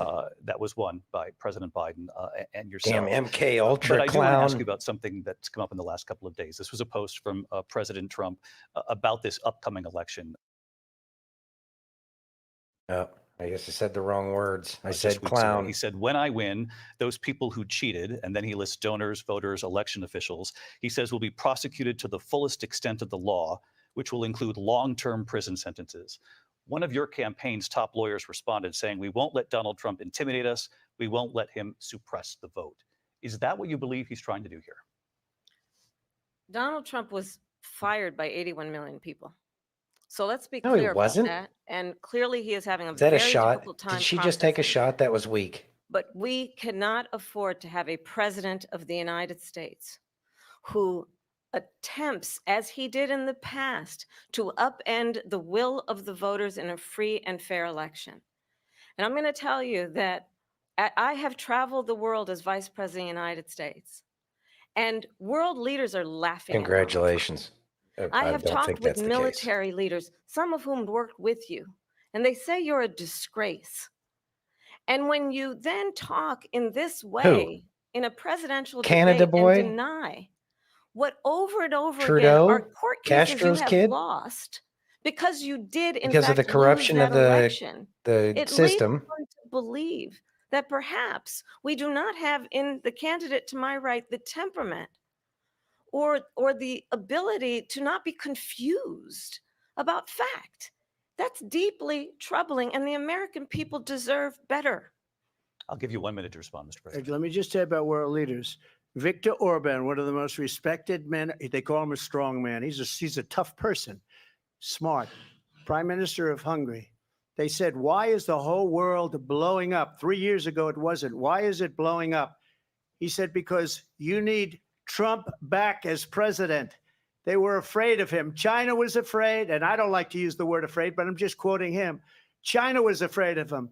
North Korea was afraid of him. Look at what's going on with North Korea, by the way. He said Russia was afraid of him. I ended the Nord Stream 2 pipeline, and Biden put it back on day one, but he ended the XL pipeline. The XL pipeline in our country, he ended that, but he let the Russians build a pipeline going all over Europe and heading into Germany, the biggest pipeline in the world. Look, Viktor Orban said it. He said the most respected, most feared person is Donald Trump. We had no problems when Trump was president, but when this weak, pathetic man that you saw at a debate just a few months ago, that if he weren't in that debate, he'd be running instead of her. She got no votes. He got 14 million votes. What you did, you talk about a threat to democracy. He got 14 million votes and they threw him out of office. And you know what? I'll give you a little secret. He hates her. He can't stand her.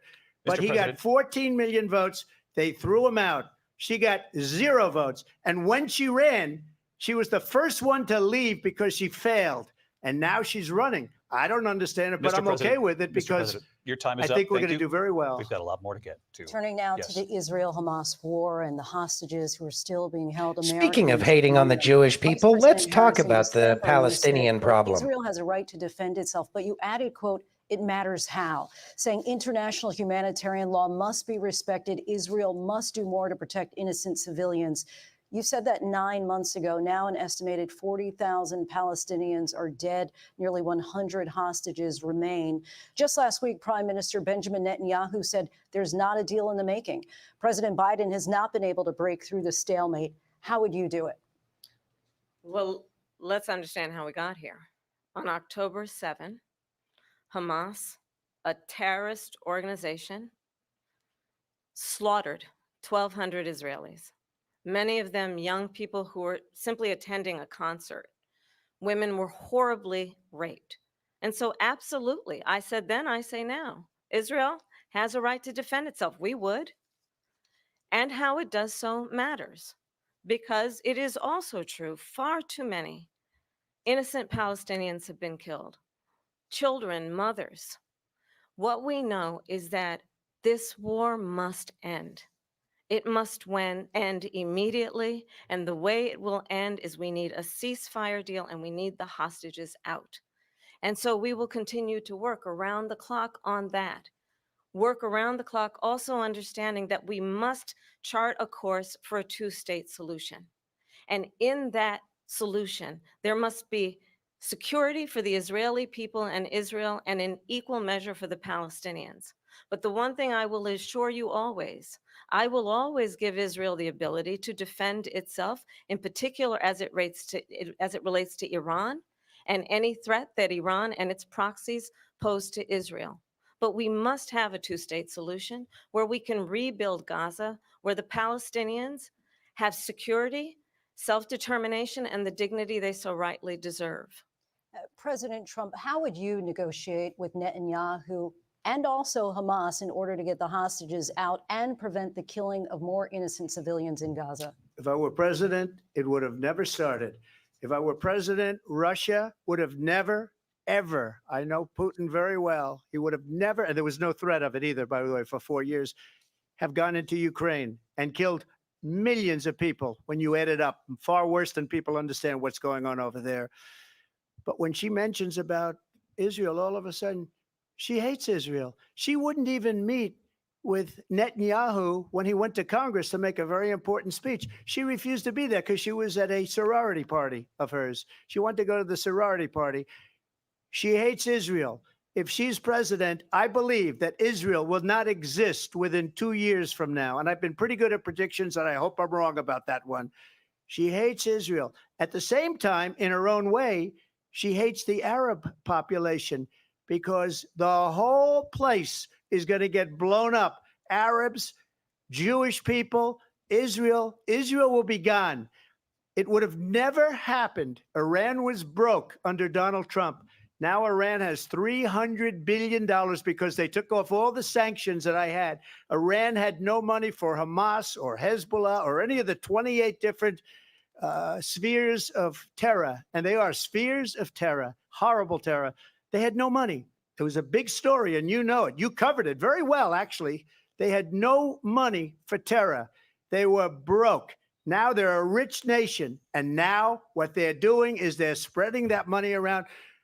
Look at what's happening with the Houthis and Yemen. Look at what's going on in the Middle East. This would have never happened. I will get that settled and fast, and I'll get the war with Ukraine and Russia ended. If I'm president-elect, I'll get it done before even becoming president. Vice President Harris, he says you hate Israel. Before.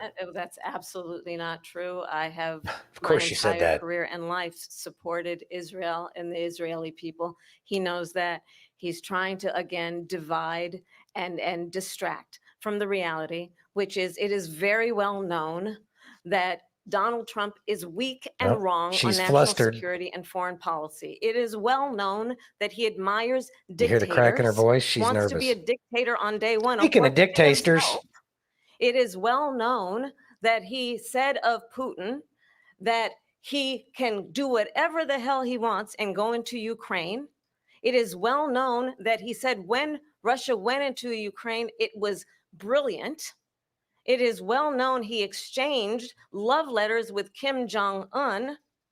And it is absolutely well known that these dictators and autocrats are rooting for you to be president again because they're so clear they can manipulate you with flattery and favors.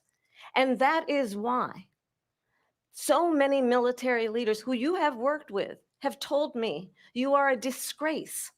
That is why we understand that we have to have a president who is not consistently weak and wrong on Vice national President security, Harris. including the importance of upholding and respecting in highest regard our military. Vice President Harris, thank you. And she's the one that caused it. That's weak on national security by allowing every nation last month for the year, 168 different countries sending people into our country. Their crime rates are way down. Putin endorsed her last week, said, I hope she wins. And I think he meant it, because what he's gotten away with is absolutely incredible. It wouldn't have happened with me. The leaders of other countries think that they're weak and incompetent, and they are. They're grossly incompetent. And I just ask one question. Why does Biden go in and kill the Keystone Pipeline and approve the single biggest deal that Russia's ever made, Nord Stream 2, the biggest pipeline anywhere in the world going to Germany and all over Europe? Because they're weak and they're ineffective. And Biden, by the way, President gets paid Trump, a lot of money. Thank you. We have a lot of issues to get to. We'll be right back with much more of this historic ABC News presidential debate from the National Constitution Center right here in Philadelphia. Back in a moment. Huh. So, isn't that interesting? Brought up all these things about Trump and dictator. Clearly, all she's got is deflection and trying to make it look like President Trump is everything that she actually is and does. Not a surprise.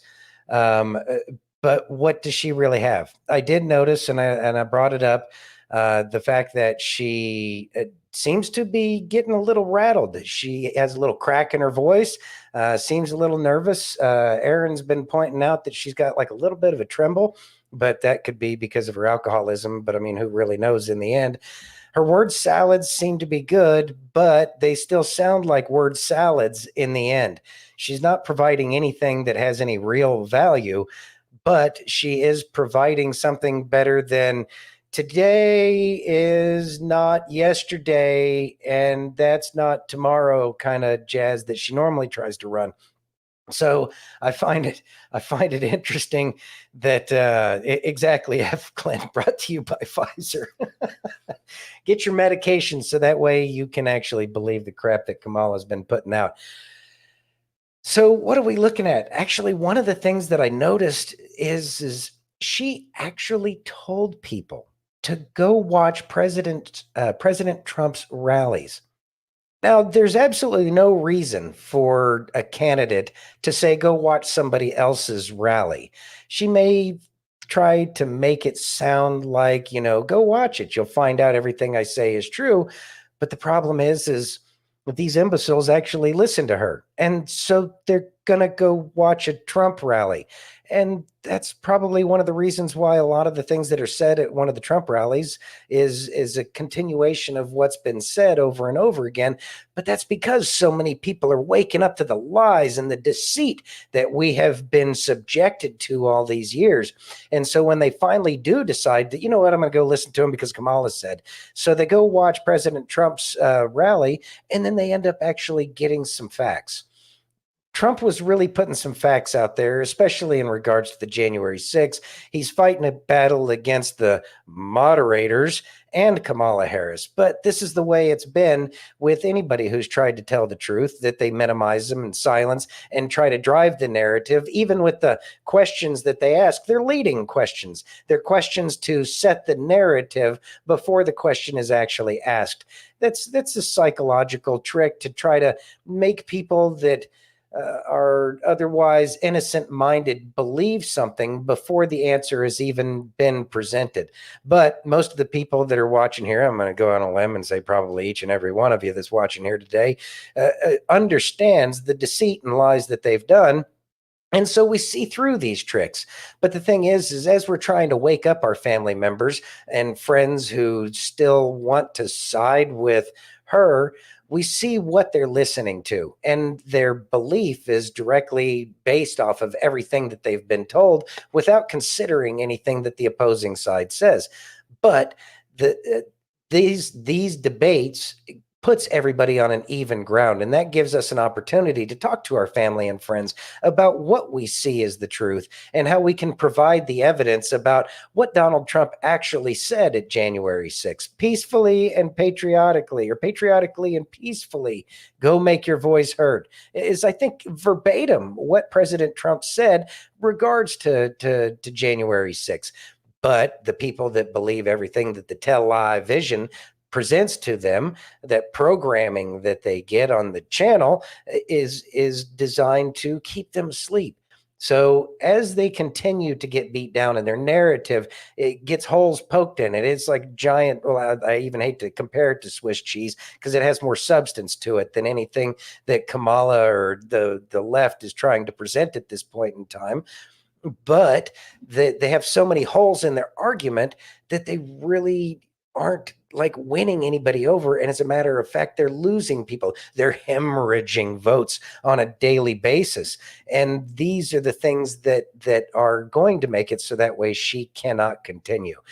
So it looks like they're getting done with, they're brought to you by, all of the East India Trading Company. And we will go ahead and get back to the lies of Kamala and the coddling by the press, and Trump lays them to waste with the truth.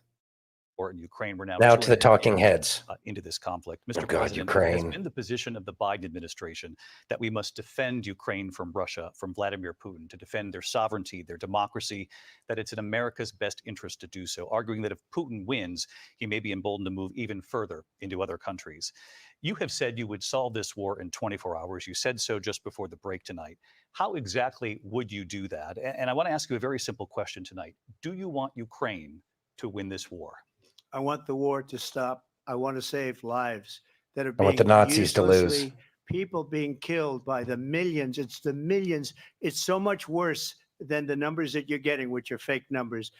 Look, we're in for 250 billion or more because they don't ask Europe, which is a much bigger beneficiary to getting this thing done than we are. They're in for $150 billion less because Biden and you don't have the courage to ask Europe like I did with NATO. They paid billions and billions, hundreds of billions of dollars when I said, either you pay up or we're not going to protect you anymore. So that's maybe one of the reasons they don't like me as much as they like weak people. But you take a look at what's happening. We're in for 250 to 275 billion. They're into 100 to 150. They should be forced to equalize. With that being said, I want to get the war settled. I know Zelensky very well, and I know Putin very well. I have a good relationship, and they respect your president, okay? They respect me. They don't respect Biden. How would you respect him? Why? For what reason? He hasn't even made a phone call in 2 years to Putin, hasn't spoken to anybody. They don't even try and get it. That is a war that's dying to be settled. I will get it settled before I even become president. If I win, when I'm president-elect, and what I'll do is I'll speak to one, I'll speak to the other, I'll get them together. That war would have never happened. And in fact, when I saw Putin after I left, unfortunately left because our country has gone to hell. But after I left, when I saw him building up soldiers, he did it after I left. I said, oh, he must be negotiating. It must be a good, strong point of negotiation. Well, it wasn't, because Biden had no idea how to talk to him. He had no idea how to stop it. And now you have millions of people dead, and it's only getting worse, and it could lead to World War III. Don't kid yourself, David. We're playing with World War III, and we have a president that we don't even know if where is our president? We don't even know if he's a president. And just to clarify they here, threw him out of a campaign like a dog. We don't even know. Is he our president? But we have a president, Mr. President, that doesn't know he's alive. your time is up. Just to clarify the question, do you believe it's in the U.S. best interest for Ukraine to win this war? Yes or no? I think it's the U.S. best interest to get this war finished and just get it done. All right. Negotiate a deal, because we have to stop all of these human lives from being destroyed. I want to take this to Vice President Harris. I want to get your thoughts on support for Ukraine in this moment, but also as Commander-in-Chief, if elected, how would you deal with Vladimir Putin, and would it be any different from what we're seeing from President Biden? Well, first of all, it's important to remind the former president, you're not running against Joe Biden, you're running against me. Actually, it's I Obama's. believe the reason that Donald Trump says that this war would be over within 24 hours is because he would just give it up. And that's not who we are as Americans. Let's understand what happened here. I actually met with Zelensky a few days before Russia invaded. You ain't got the right parts, through honey. force to change territorial boundaries, to defy one of the most important international rules and norms, which is the importance of sovereignty and territorial integrity. And I met with President Zelensky. I shared with him American intelligence about how he could defend himself. Days later, I went to NATO's course you eastern did. flank, to Poland and Romania. And through the work that I and others did, we brought 50 countries together to support Ukraine in its righteous defense. And because of our support, because of the air defense, the ammunition, the artillery, the javelins, the Abrams tanks that we have provided, Ukraine stands as an independent and free country. If Donald Trump were president, Putin would be sitting in Kyiv right now. And understand what that would mean, because Putin's No, he would agenda be in there. is He's not just just waiting on about y'all to go Ukraine. away. Understand why the European allies and our NATO allies are so thankful that you are no longer president, and that we understand the importance of the Because the greatest corruption military money alliance the started world has making ever its way known, which through is NATO. again. And what we have done to preserve the ability of Zelensky and the Ukrainians to fight for their independence. Otherwise, Putin would be sitting in Kyiv with his eyes on the rest of Europe, starting with Poland. And why don't you tell the 800,000 Polish Americans right here in Pennsylvania how quickly you would give up for the sake of favor and what you think is a friendship with what is known to be a dictator who would eat you for lunch. Vice President Harris, thank you. We've heard from both of you on Ukraine tonight. That's an Afghanistan interesting came up statement last in this hour. day and age. I wanted her to respond to something you said earlier, and I'll give you a minute here. Putin would be sitting in Moscow, and he wouldn't have lost 300,000 men and women, but he would have been sitting in Moscow. Quiet, please. He would have been sitting in Moscow, much happier than he is right now. But eventually, you know, he's got a thing that other people don't have. He's got nuclear weapons. They don't ever talk about that. He's got Weird. Nuclear weapons. Nobody ever thinks about that. And eventually, maybe he'll use them, and maybe he hasn't been that threatening, but he does have that. Something we don't even like to talk about. Nobody likes to talk about it. But just so you understand, they sent her to negotiate peace before this war started. 3 days later, he went in and he started the war because everything they said was weak and stupid. They said the wrong things. That war should have never started. She was the emissary. They sent her in to negotiate with Zelensky and Putin, and she did. And the war started 3 days later. And that's the kind of talent we have with her. She's worse than Biden. In my opinion, I think he's the worst president in the history of our country. She goes down as the worst vice president in the history of our country. But let me tell you something. She is a horrible negotiator. They sent her in to negotiate. As soon as they left, Putin did the invasion. President Trump, thank you. You did bring up something. You said she went to negotiate with Vladimir Putin. Vice President Harris, have you ever met Vladimir Putin? Can you clarify tonight? Yet again, I said it at the beginning of this debate, you're going to hear a bunch of lies coming from this fellow. And that is another one. When I went to meet with President Zelensky, I've now met with him over 5 times. The reality is it has been about standing as America always should, as a leader upholding international rules and norms, as a leader Then who why didn't shows you do that? strength, understanding that the alliances we have around the world are dependent on our ability to look out for our friends and not favor our enemies because you adore strongmen instead of caring about You democracy. mean like giving them all of And our that is military very hardware in much what is Afghanistan? at stake here. The President of the United States is commander in chief.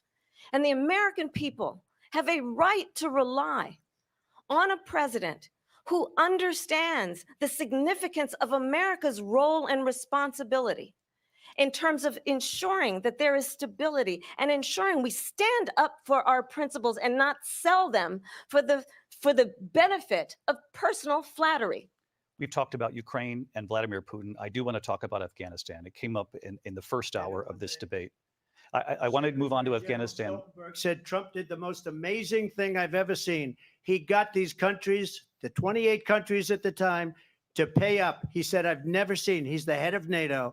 He said, I've never seen. For years, we were paying almost all of NATO. We were being ripped off by European nations, both on trade and on NATO.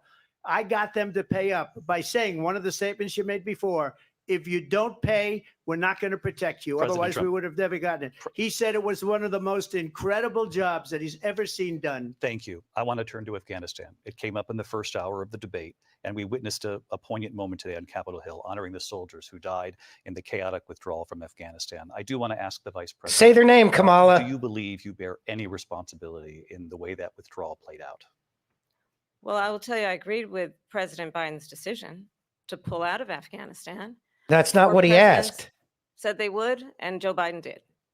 And as a result, America's taxpayers are not paying the $300 million a day. No, were we paying for that gifted them endless war. billions of dollars worth And of as of fucking today, equipment, you there is whore. not one member of the United States military who is in active duty in a combat zone in any war zone around the world, the first time this century. But let's understand how we got to where we are. Donald Trump, when he was president, negotiated one of the weakest deals you can imagine. He calls himself a deal maker. Even his national security advisor said it was a weak, terrible deal. And here's how it went down. He bypassed the Afghan government. He negotiated directly with a terrorist organization called the Taliban. The negotiation involved the Taliban getting 5,000 Taliban terrorists released. And get this, and the president at the time invited the Taliban to Camp David, a place of storied significance for us as Americans, a place where we honor the importance of American diplomacy, where we invite and receive respected world leaders.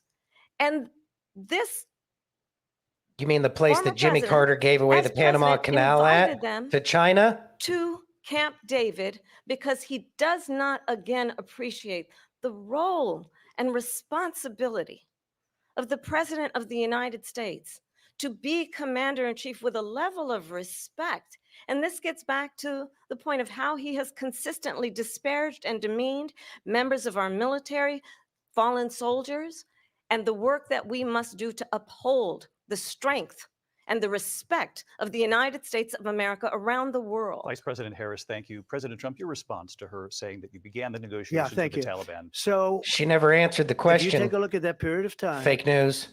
the Taliban was killing our soldiers, a lot of them, with snipers.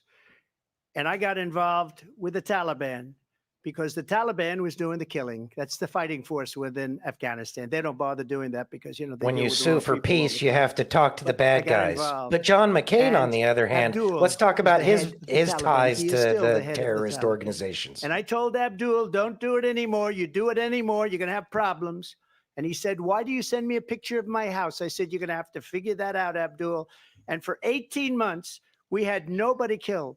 We did have an agreement negotiated by Mike Pompeo. It was a very good agreement. The reason it was good, it was we were getting out. We would have been out faster than them, but we wouldn't have lost the soldiers. We wouldn't have left many Americans behind, and we wouldn't have left $85 billion worth of brand new, beautiful military equipment behind. And just to finish, they blew it. The agreement said you have to do this, and they didn't do it. They didn't do it. The agreement was terminated by us because they didn't do what they were supposed to do. I want to move And on. these people did the worst. Of course you wanna withdrawal. move on, And 'cause she in can't my respond. opinion, the most embarrassing moment in the history of our country. And by the way, that's why Russia attacked Ukraine, because they saw how incompetent she and her boss are. President Trump, thank you. I want to move on now to recent politics in this country. Mr. President, you recently said of Vice President Harris, quote, I didn't know she was black until a number of years ago when she happened to turn black, and now she wants to be known as black. I want to ask a bigger picture question here tonight. Why do you believe it's appropriate to weigh in on the racial identity of your opponent? I don't, and I don't care. Because she's not black. I don't care what she is. I don't She's care. Indian. You make a big deal out of something. I couldn't care less. Whatever she wants to be is okay with me. But those were your words. So I'm I asking. don't know. I don't know. I mean, all I can say is I read where she was not black, that she put out, and I'll say that. And then I read that she was black, and that's okay. Either one was okay with me. That's up to her. That's up to her. Vice President Harris, your thoughts on this? I think it's, I mean, honestly, I think it's a tragedy that we have someone who wants to be president who has consistently, over the course of his career, attempted to use race to divide the American people. You know, I do believe that the vast majority of us know that we have so much more in common than what separates us, and we don't want this kind of approach that is just constantly trying to divide us, and especially by race. And let's remember how Donald Trump started. He was land, he owned buildings, and he was investigated because he refused to rent property to Black families. Let's remember, this is the same individual who took out a full-page ad in the New York Times calling for the execution of 5 young Black and Latino boys who were innocent, the Central Park 5. Took out a full-page ad calling for their execution. This is the same individual who spread birther lies about the first Black president of the United States. But they're not lies. And I think the American people want better than that, want better than this. Yeah, we want somebody to tell us the Want truth about the someone fact who that Obama is understands, not as an I do, American. I travel our country. We see in each other a friend. We see in each other a neighbor. We don't want a leader who is constantly trying to have Americans point their fingers at each other. Yeah, that's I why we meet don't with want you people all around the anymore. time who tell me, can we please just have discourse about how we're going to invest in the aspirations and the ambitions and the dreams of the American people? Knowing that regardless of people's color or the language their grandmother speaks, we all have the same dreams and aspirations and want a president who invests in those, not in hate and division. Vice President Harris, thank you. Lindsay? President Trump, this is now your 3rd time. This is the most divisive presidency in the history of our country. There's never been anything like it. They're destroying our country, and they come up with things like what she just said. Going back many, many years, when a lot of people, including Mayor Bloomberg, agreed with me on the Central Park 5, they admitted, they said, they pled guilty. And I said, well, if they pled guilty, they badly hurt a person, killed a person ultimately. And if they pled guilty, then they pled, we're not guilty. But this is a person that has to stretch back years, 40, 50 years ago, because there's nothing now. I built one of the greatest economies in the history of the world, and I'm going to build it again. It's going to be bigger, better, and stronger.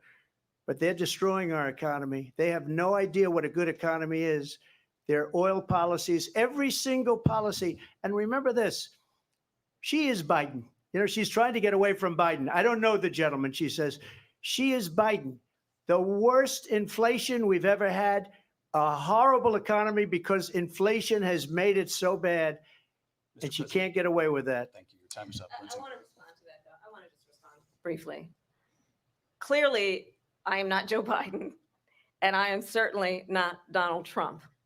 And what I do offer is a new generation of leadership for our country, one who believes in what is possible, one who brings a sense of optimism about what we can do instead of always disparaging the American people. Oh my God, the I high believe voice. in what we can do to I believe.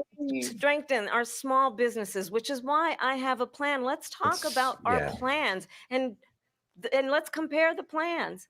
I Yes, have a let's talk plan about your plan. to give startup businesses That you $50,000 don't tax have. deduction to pursue their ambitions, their innovation, their ideas, their hard work. I have a plan, $6,000 for young families for the first year of your child's life to help you in that most critical stage of your child's development. I have a plan that is about allowing people to be able to pursue what has been fleeting in terms of the American dream by offering a help with down payment of $25,000 down payment assistance for first-time home buyers.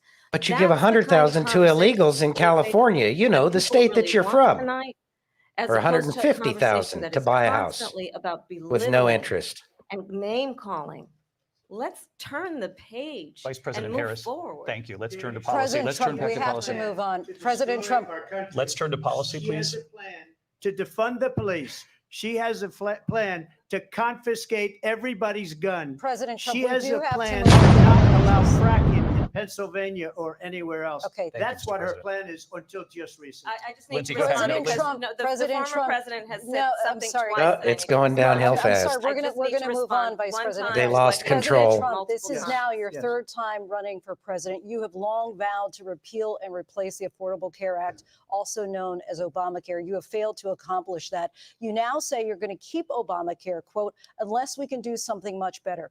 Last month, you said, quote, we're working on it. So tonight, 9 years after you first started running, do you have a plan, and can you tell us what it is? Obamacare was lousy health care, always was. It's not very good today. Amen. And what I said, that if we come up with something, and we are working on things, we're going to do it and we're going to replace it. But remember this, I inherited Obamacare because Democrats wouldn't change it. They wouldn't vote for it. They were unanimous. They wouldn't vote to change it. If they would have done that, we would have had a much better plan than Obamacare. But the Democrats came up, they wouldn't vote for it. I had a choice to make when I was president. Do I save it and make it as good as it can be, never going to be great, or do I let it rot? And I felt I had an obligation, even though politically it would have been good to just let it rot and let it go away. I decided, and I told my people, the top people, and they're very good people. I have a lot of good people in that administration. We read about the bad ones. We had some real bad ones too, and so do they. They have really bad ones. The difference is they don't get rid of them. But let me just explain. I had a choice to make.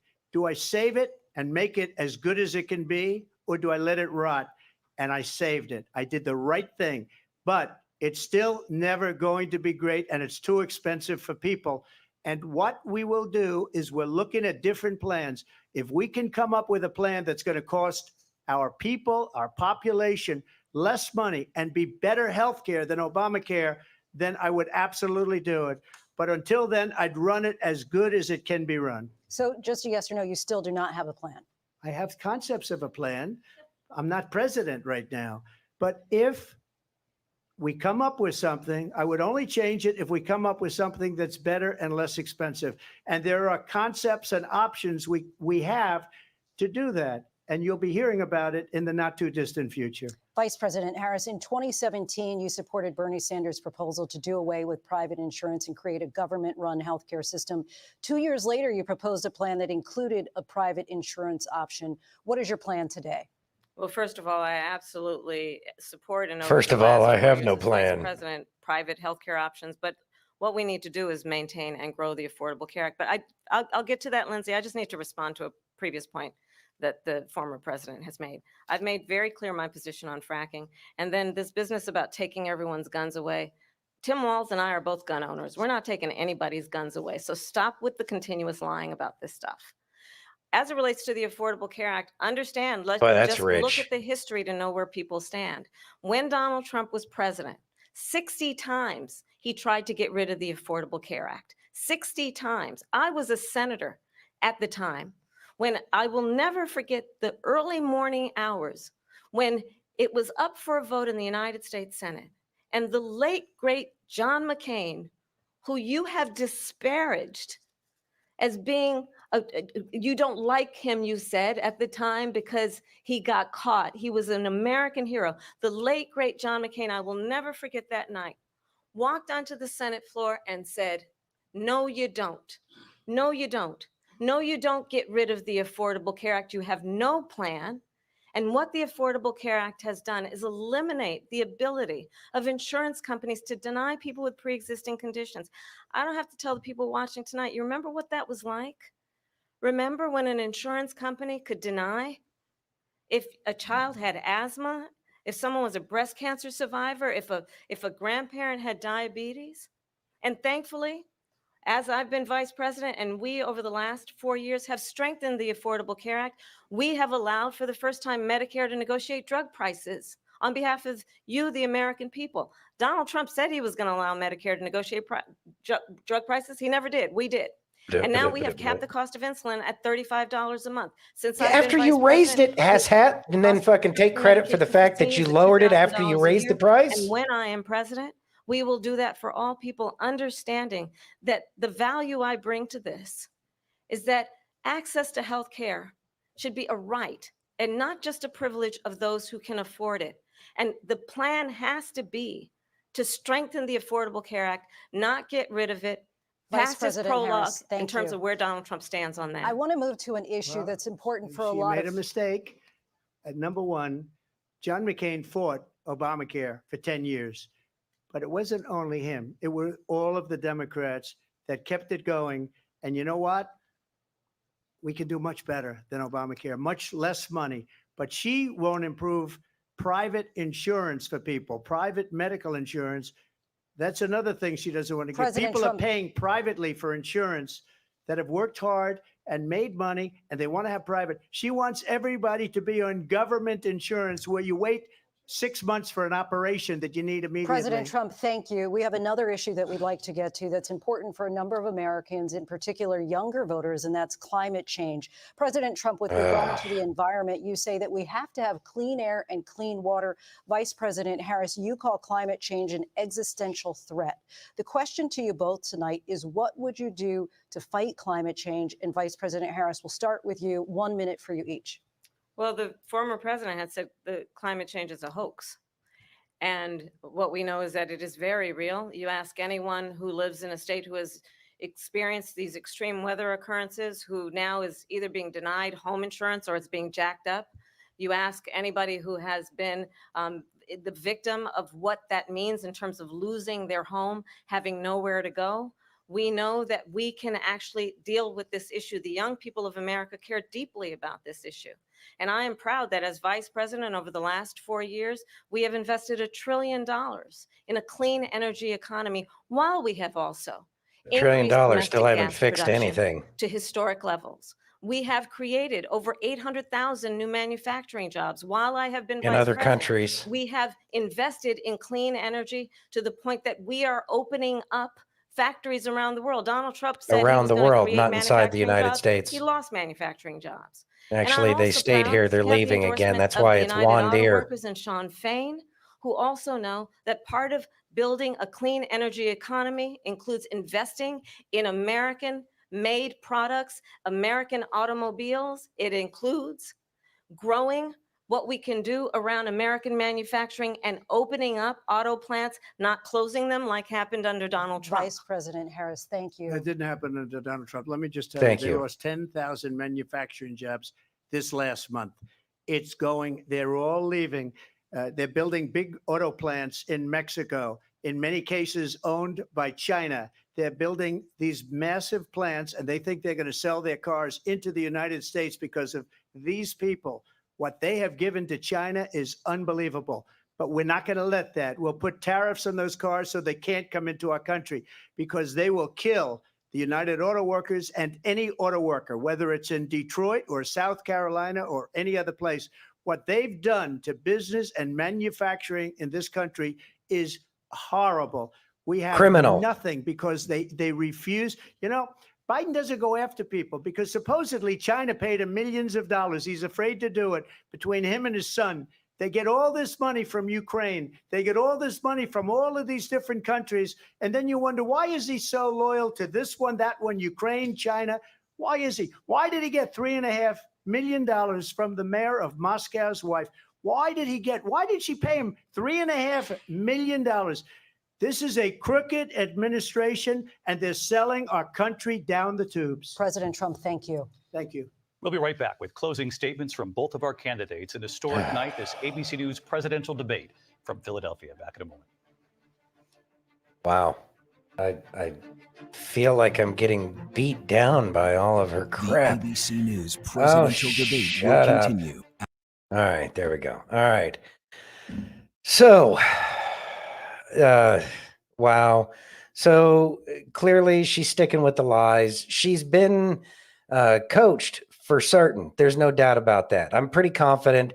From what I understand, she was coached by somebody that is the lawyer for Google in their antitrust case, which really brings about a conflict of interest, because how is the government supposed to prosecute an antitrust case when the very company that's being prosecuted is sitting there having nice, special, quiet, alone time with the vice president, who is the presidential candidate for the Democratic Party?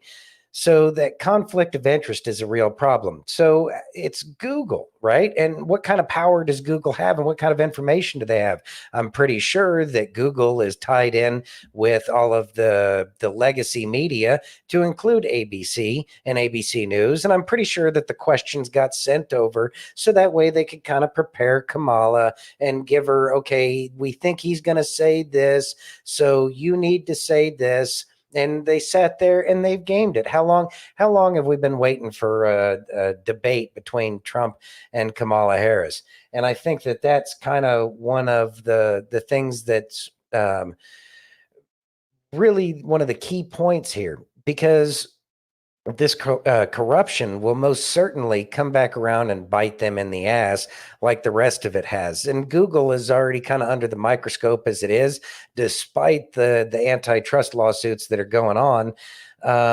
And I believe that, well, Google also has a lot of other problems with all of the corruption and the ties in. And then the whole weird thing about how the processor for those Android phones is the Adreno processor and their browser is Chrome. And when you put those two things together, it kind of makes adrenochrome. So we really know where Google lies in all of this because they advertise who they are to the entire planet based off of the nomenclature that they give their products. And this is why they have to lie and cheat and steal. And it makes it all so very clear as to why they are painted into a corner and they lie the way they do. And how do they do that? They continue to do the gaslighting that narcissists always do. And that is to sit there and use the same old kindergarten playground tactics of I'm rubber, your glue bounces off of me and sticks to you, but in a little bit more of an adult kind of way. So that way it doesn't turn off the sheep who are actually sitting there, repeating all of the things that they're told to repeat. Let's see. Steph says, "Oh, they did, Santino. They did." In regards to the collusion, like legitimate collusion, not fake Russian collusion, the collusion between Google and Kamala Harris, and yeah, I mean, when given the opportunity to do the right thing or cheat, I'm going to assume that they cheat every chance they get, even if doing the right thing would have been more profitable for them in the end, because I just think they're averse to doing things the right way. Aaron, they needed a break so Kamala could have another drink. And then let's see, Steph again at points in time during this, she sounds like Obama. And I'm going to say that she does sound like Obama. The policies and ideas, not that she really has a whole lot of policies that she's put out. Again, gaslighting, saying that Trump doesn't have any policies, but go look at the respective websites for each one and tell me who doesn't have any policies. But I would say that she sounds like Obama, because Obama's really the one pulling the strings, just like Obama said himself. If I could sit in the basement and wear sweatpants and speak into a microphone while they're wearing an earpiece, I'd be happy to do that for my third term. And I think he's done that with Joe, and that didn't work out so well. So that's why they had to shit can him. And now we have Kamala Harris. So yeah, let's get back to the show and we'll discuss moving forward.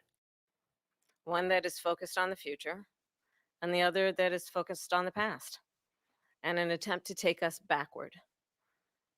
But we're not going back. And I do believe that the American people know we all have so much more in common than what separates us. And we can chart a new way forward.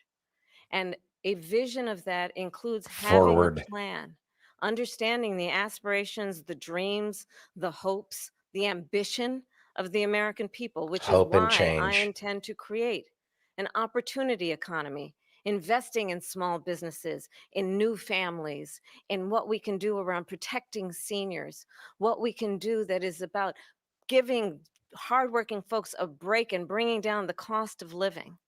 I believe How come you in haven't what done we it? can do together. that is about sustaining America's standing in the world and ensuring that we have the respect that we so rightly deserve, including respecting our military and ensuring we have the most lethal fighting force in the world. I will be a president that will protect our fundamental rights and freedoms, including the right of a woman to make decisions about her own body About and not have her murdering government babies. tell That's her not what her to do. body. It's a baby. I'll It's tell not you, her I body. started my career as a prosecutor. I was a DA, I was an attorney general, a United States senator, and now vice president. I've only had one client, the people. And I'll tell you, as a Willie, prosecutor, I never asked a victim or a witness, are you a Republican or a Democrat? The only thing I ever asked them, are you okay? And that's the kind of president we need right now. Are you Someone who okay? cares about you and is not putting themselves first. I intend to be a president for all Americans Like you. and focus on what we can do over the next 10 and 20 years to build back up our country by investing right now in you, the American people. Vice President Harris, thank you. President Trump? So she just started by saying she's going to do this, she's going to do that, she's going to do all these wonderful things. Why hasn't she done it? She's been there for 3.5 years. They've had 3.5 years to fix the border. They've had 3.5 years to create jobs and all the things we talked about. Why hasn't she done it? She should leave right now, go down to that beautiful White House, go to the Capitol, get everyone together and do the things you want to do, but you haven't done it and you won't do it because you believe in things that the American people don't believe in. You believe in things like we're not going to frack, we're not going to take fossil fuel, we're not going to do things that are going to make this country strong, whether you like it or not. Germany tried that, and within 1 year, they were back to building normal energy plants. We're not ready for it. We can't sacrifice our country for the sake of bad vision. But I just ask one simple question. Why didn't she do it? We're a failing nation. We're a nation that's in serious decline. We're being laughed at all over the world. All over the world, they're laughed. I know the leaders very well. They're coming to see me. They call me. We're laughed at all over the world. They don't understand what happened to us as a nation. We're not a leader. We don't have any idea what's going on. We have wars going on in the Middle East. We have wars going on with Russia and Ukraine. We're going to end up in a third world war, and it'll be a war like no other because of nuclear weapons, the power of weaponry. I rebuilt our entire military. She gave a lot of it away to the Taliban. She gave it to Afghanistan. What these people have done to our country, and maybe toughest of all, is allowing millions of people to come into our country. Many of them are criminals, and they're destroying our country. The worst president, the worst vice president in the history of our country. President Trump, thank you. And that is our ABC News presidential debate from here in Philadelphia. Okay, good, at the because we don't National need to hear from you Constitution Center. anymore. I'm Lindsay. Oh, God. It's like it was never going to end. So, wow. Didn't expect anything different from Kamala Harris. I'm glad that Trump got the last word. A lot of this appears to be a show. And some of these things, like Kamala going out and saying that Trump, what was it? Told people to go watch Trump's rallies. These are things that any politician that would know that they wouldn't tell people to go watch the other people. You know, they might say, research and find out about them, but they're not going to say, go watch a rally. That doesn't make any sense because the information that they want you to see is on like the website that's kind of cursory.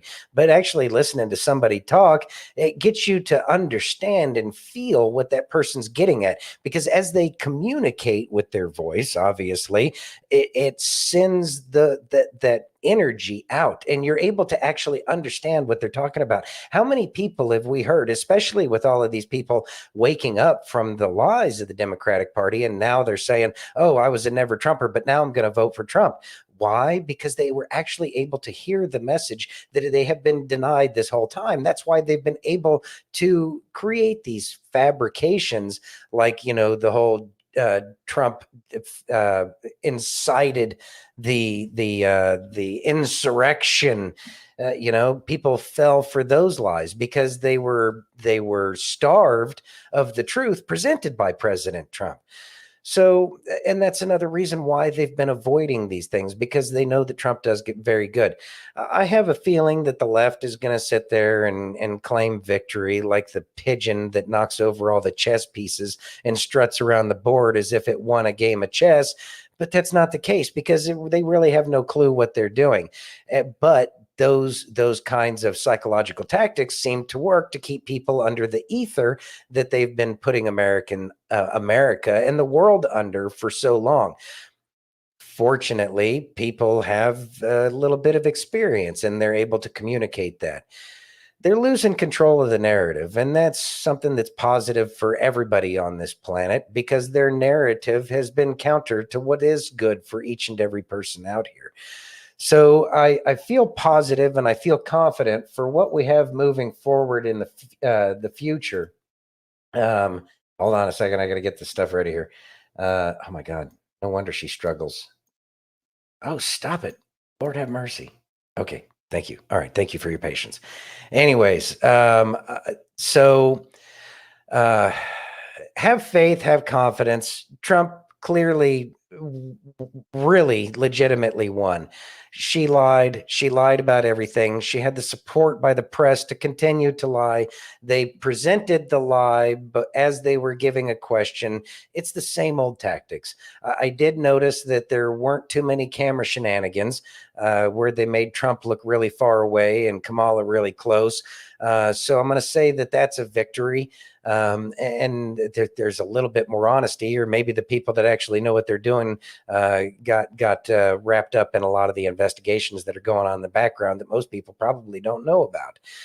But I'm going to say that, there's definitely some changes going on, and they're not as convincing as they used to be. Let's see. So you know what? It's been a show, and I know that Joe is planning on doing something on one of the other channels from when he showed up. So I'm gonna go ahead and share this, and we'll go from there. Power is in the tongue. Stop saying you're tired, broke, or depressed. Instead, declare that you're energized, abundant, and filled with joy. Start expressing gratitude daily, manifesting multiple streams of income, and speaking life into yourself. Replace negativity with affirmations like, I am strong, I am thriving, I attract success, and I am at peace. Shift your mindset from scarcity to abundance. The words you speak shape your reality, so choose them wisely. Speak as if you've already achieved your dreams, and watch how your life transforms.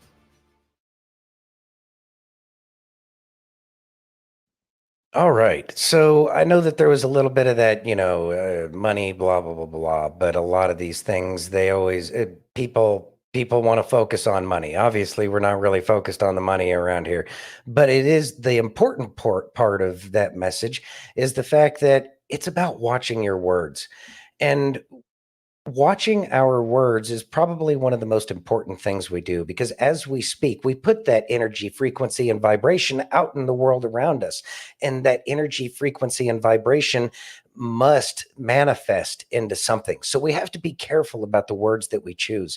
And we need to make sure that we're always staying positive, especially when we see a lot of these things. I know I got upset a little bit there, but I mean, she's a liar who lies. And it can get very frustrating, especially when they still won't acknowledge, when she's asked directly about the fallen service members that she has ignored and the family members, et cetera, et cetera. So I try not to focus on that. And I try to focus more on the things that are positive in life and the things that I see that are going well. And the things that I see that are going well is that more and more people are waking up to the fact that President Trump is the truth, and he has been telling the truth, and that people have been lied to. And I see these as positive things. And that's why we try to focus on these things in life, because it's the positive things. The more we talk about that positivity, the more we talk about the way things are getting better, about how those who are trying to steal this nation from us are failing on a daily basis, and those people who are awake are winning more and more every day as more people wake up, especially the people who used to call themselves never Trumpers. These are all positive things. The more positive things that will come out about this is once President Trump gets back into office and all of these corrupt individuals who have been ruining everything, President Trump has been making it very clear that he is going to get rid of the corruption and that he is going to create a more streamlined and efficient government the way it should be, and that they're going to stop stealing our labor from us through this ridiculous taxation that does not benefit very many Americans at all, because the system is so upside down. But we stay focused and we talk about the things that are positive, that show that the bad times are in the past and the good times are right ahead of us, and that we just have to stay the course and we continue our positive speak. And that positive speak makes other people want to be a part of that positivity, because who in the end really wants to be miserable? So make sure that we're talking about how we are healthy, about how we are wealthy, about how we are wise, about how we're free as Americans should be free. We need to focus on those things that we want in life, especially in our communications, because we know that those words must come back to us and it will present to us a mirror of what we're talking about. So make sure that you are watching your words closely. And with that being said, I would like to thank each and every one of you for joining us today on Facebook, YouTube, Twitch, X, Rumble, and Pill.net. And then make sure that you hit that like button over there on Rumble and, oh God, what's the other one? What's the thumbs up? I guess Facebook or something. And then on X, make sure you hit the heart. And then on Pill.net, make sure you hit that red pill. Thank you, each and every one of you, for joining us today. We love you all. Have a great night. God bless and be safe.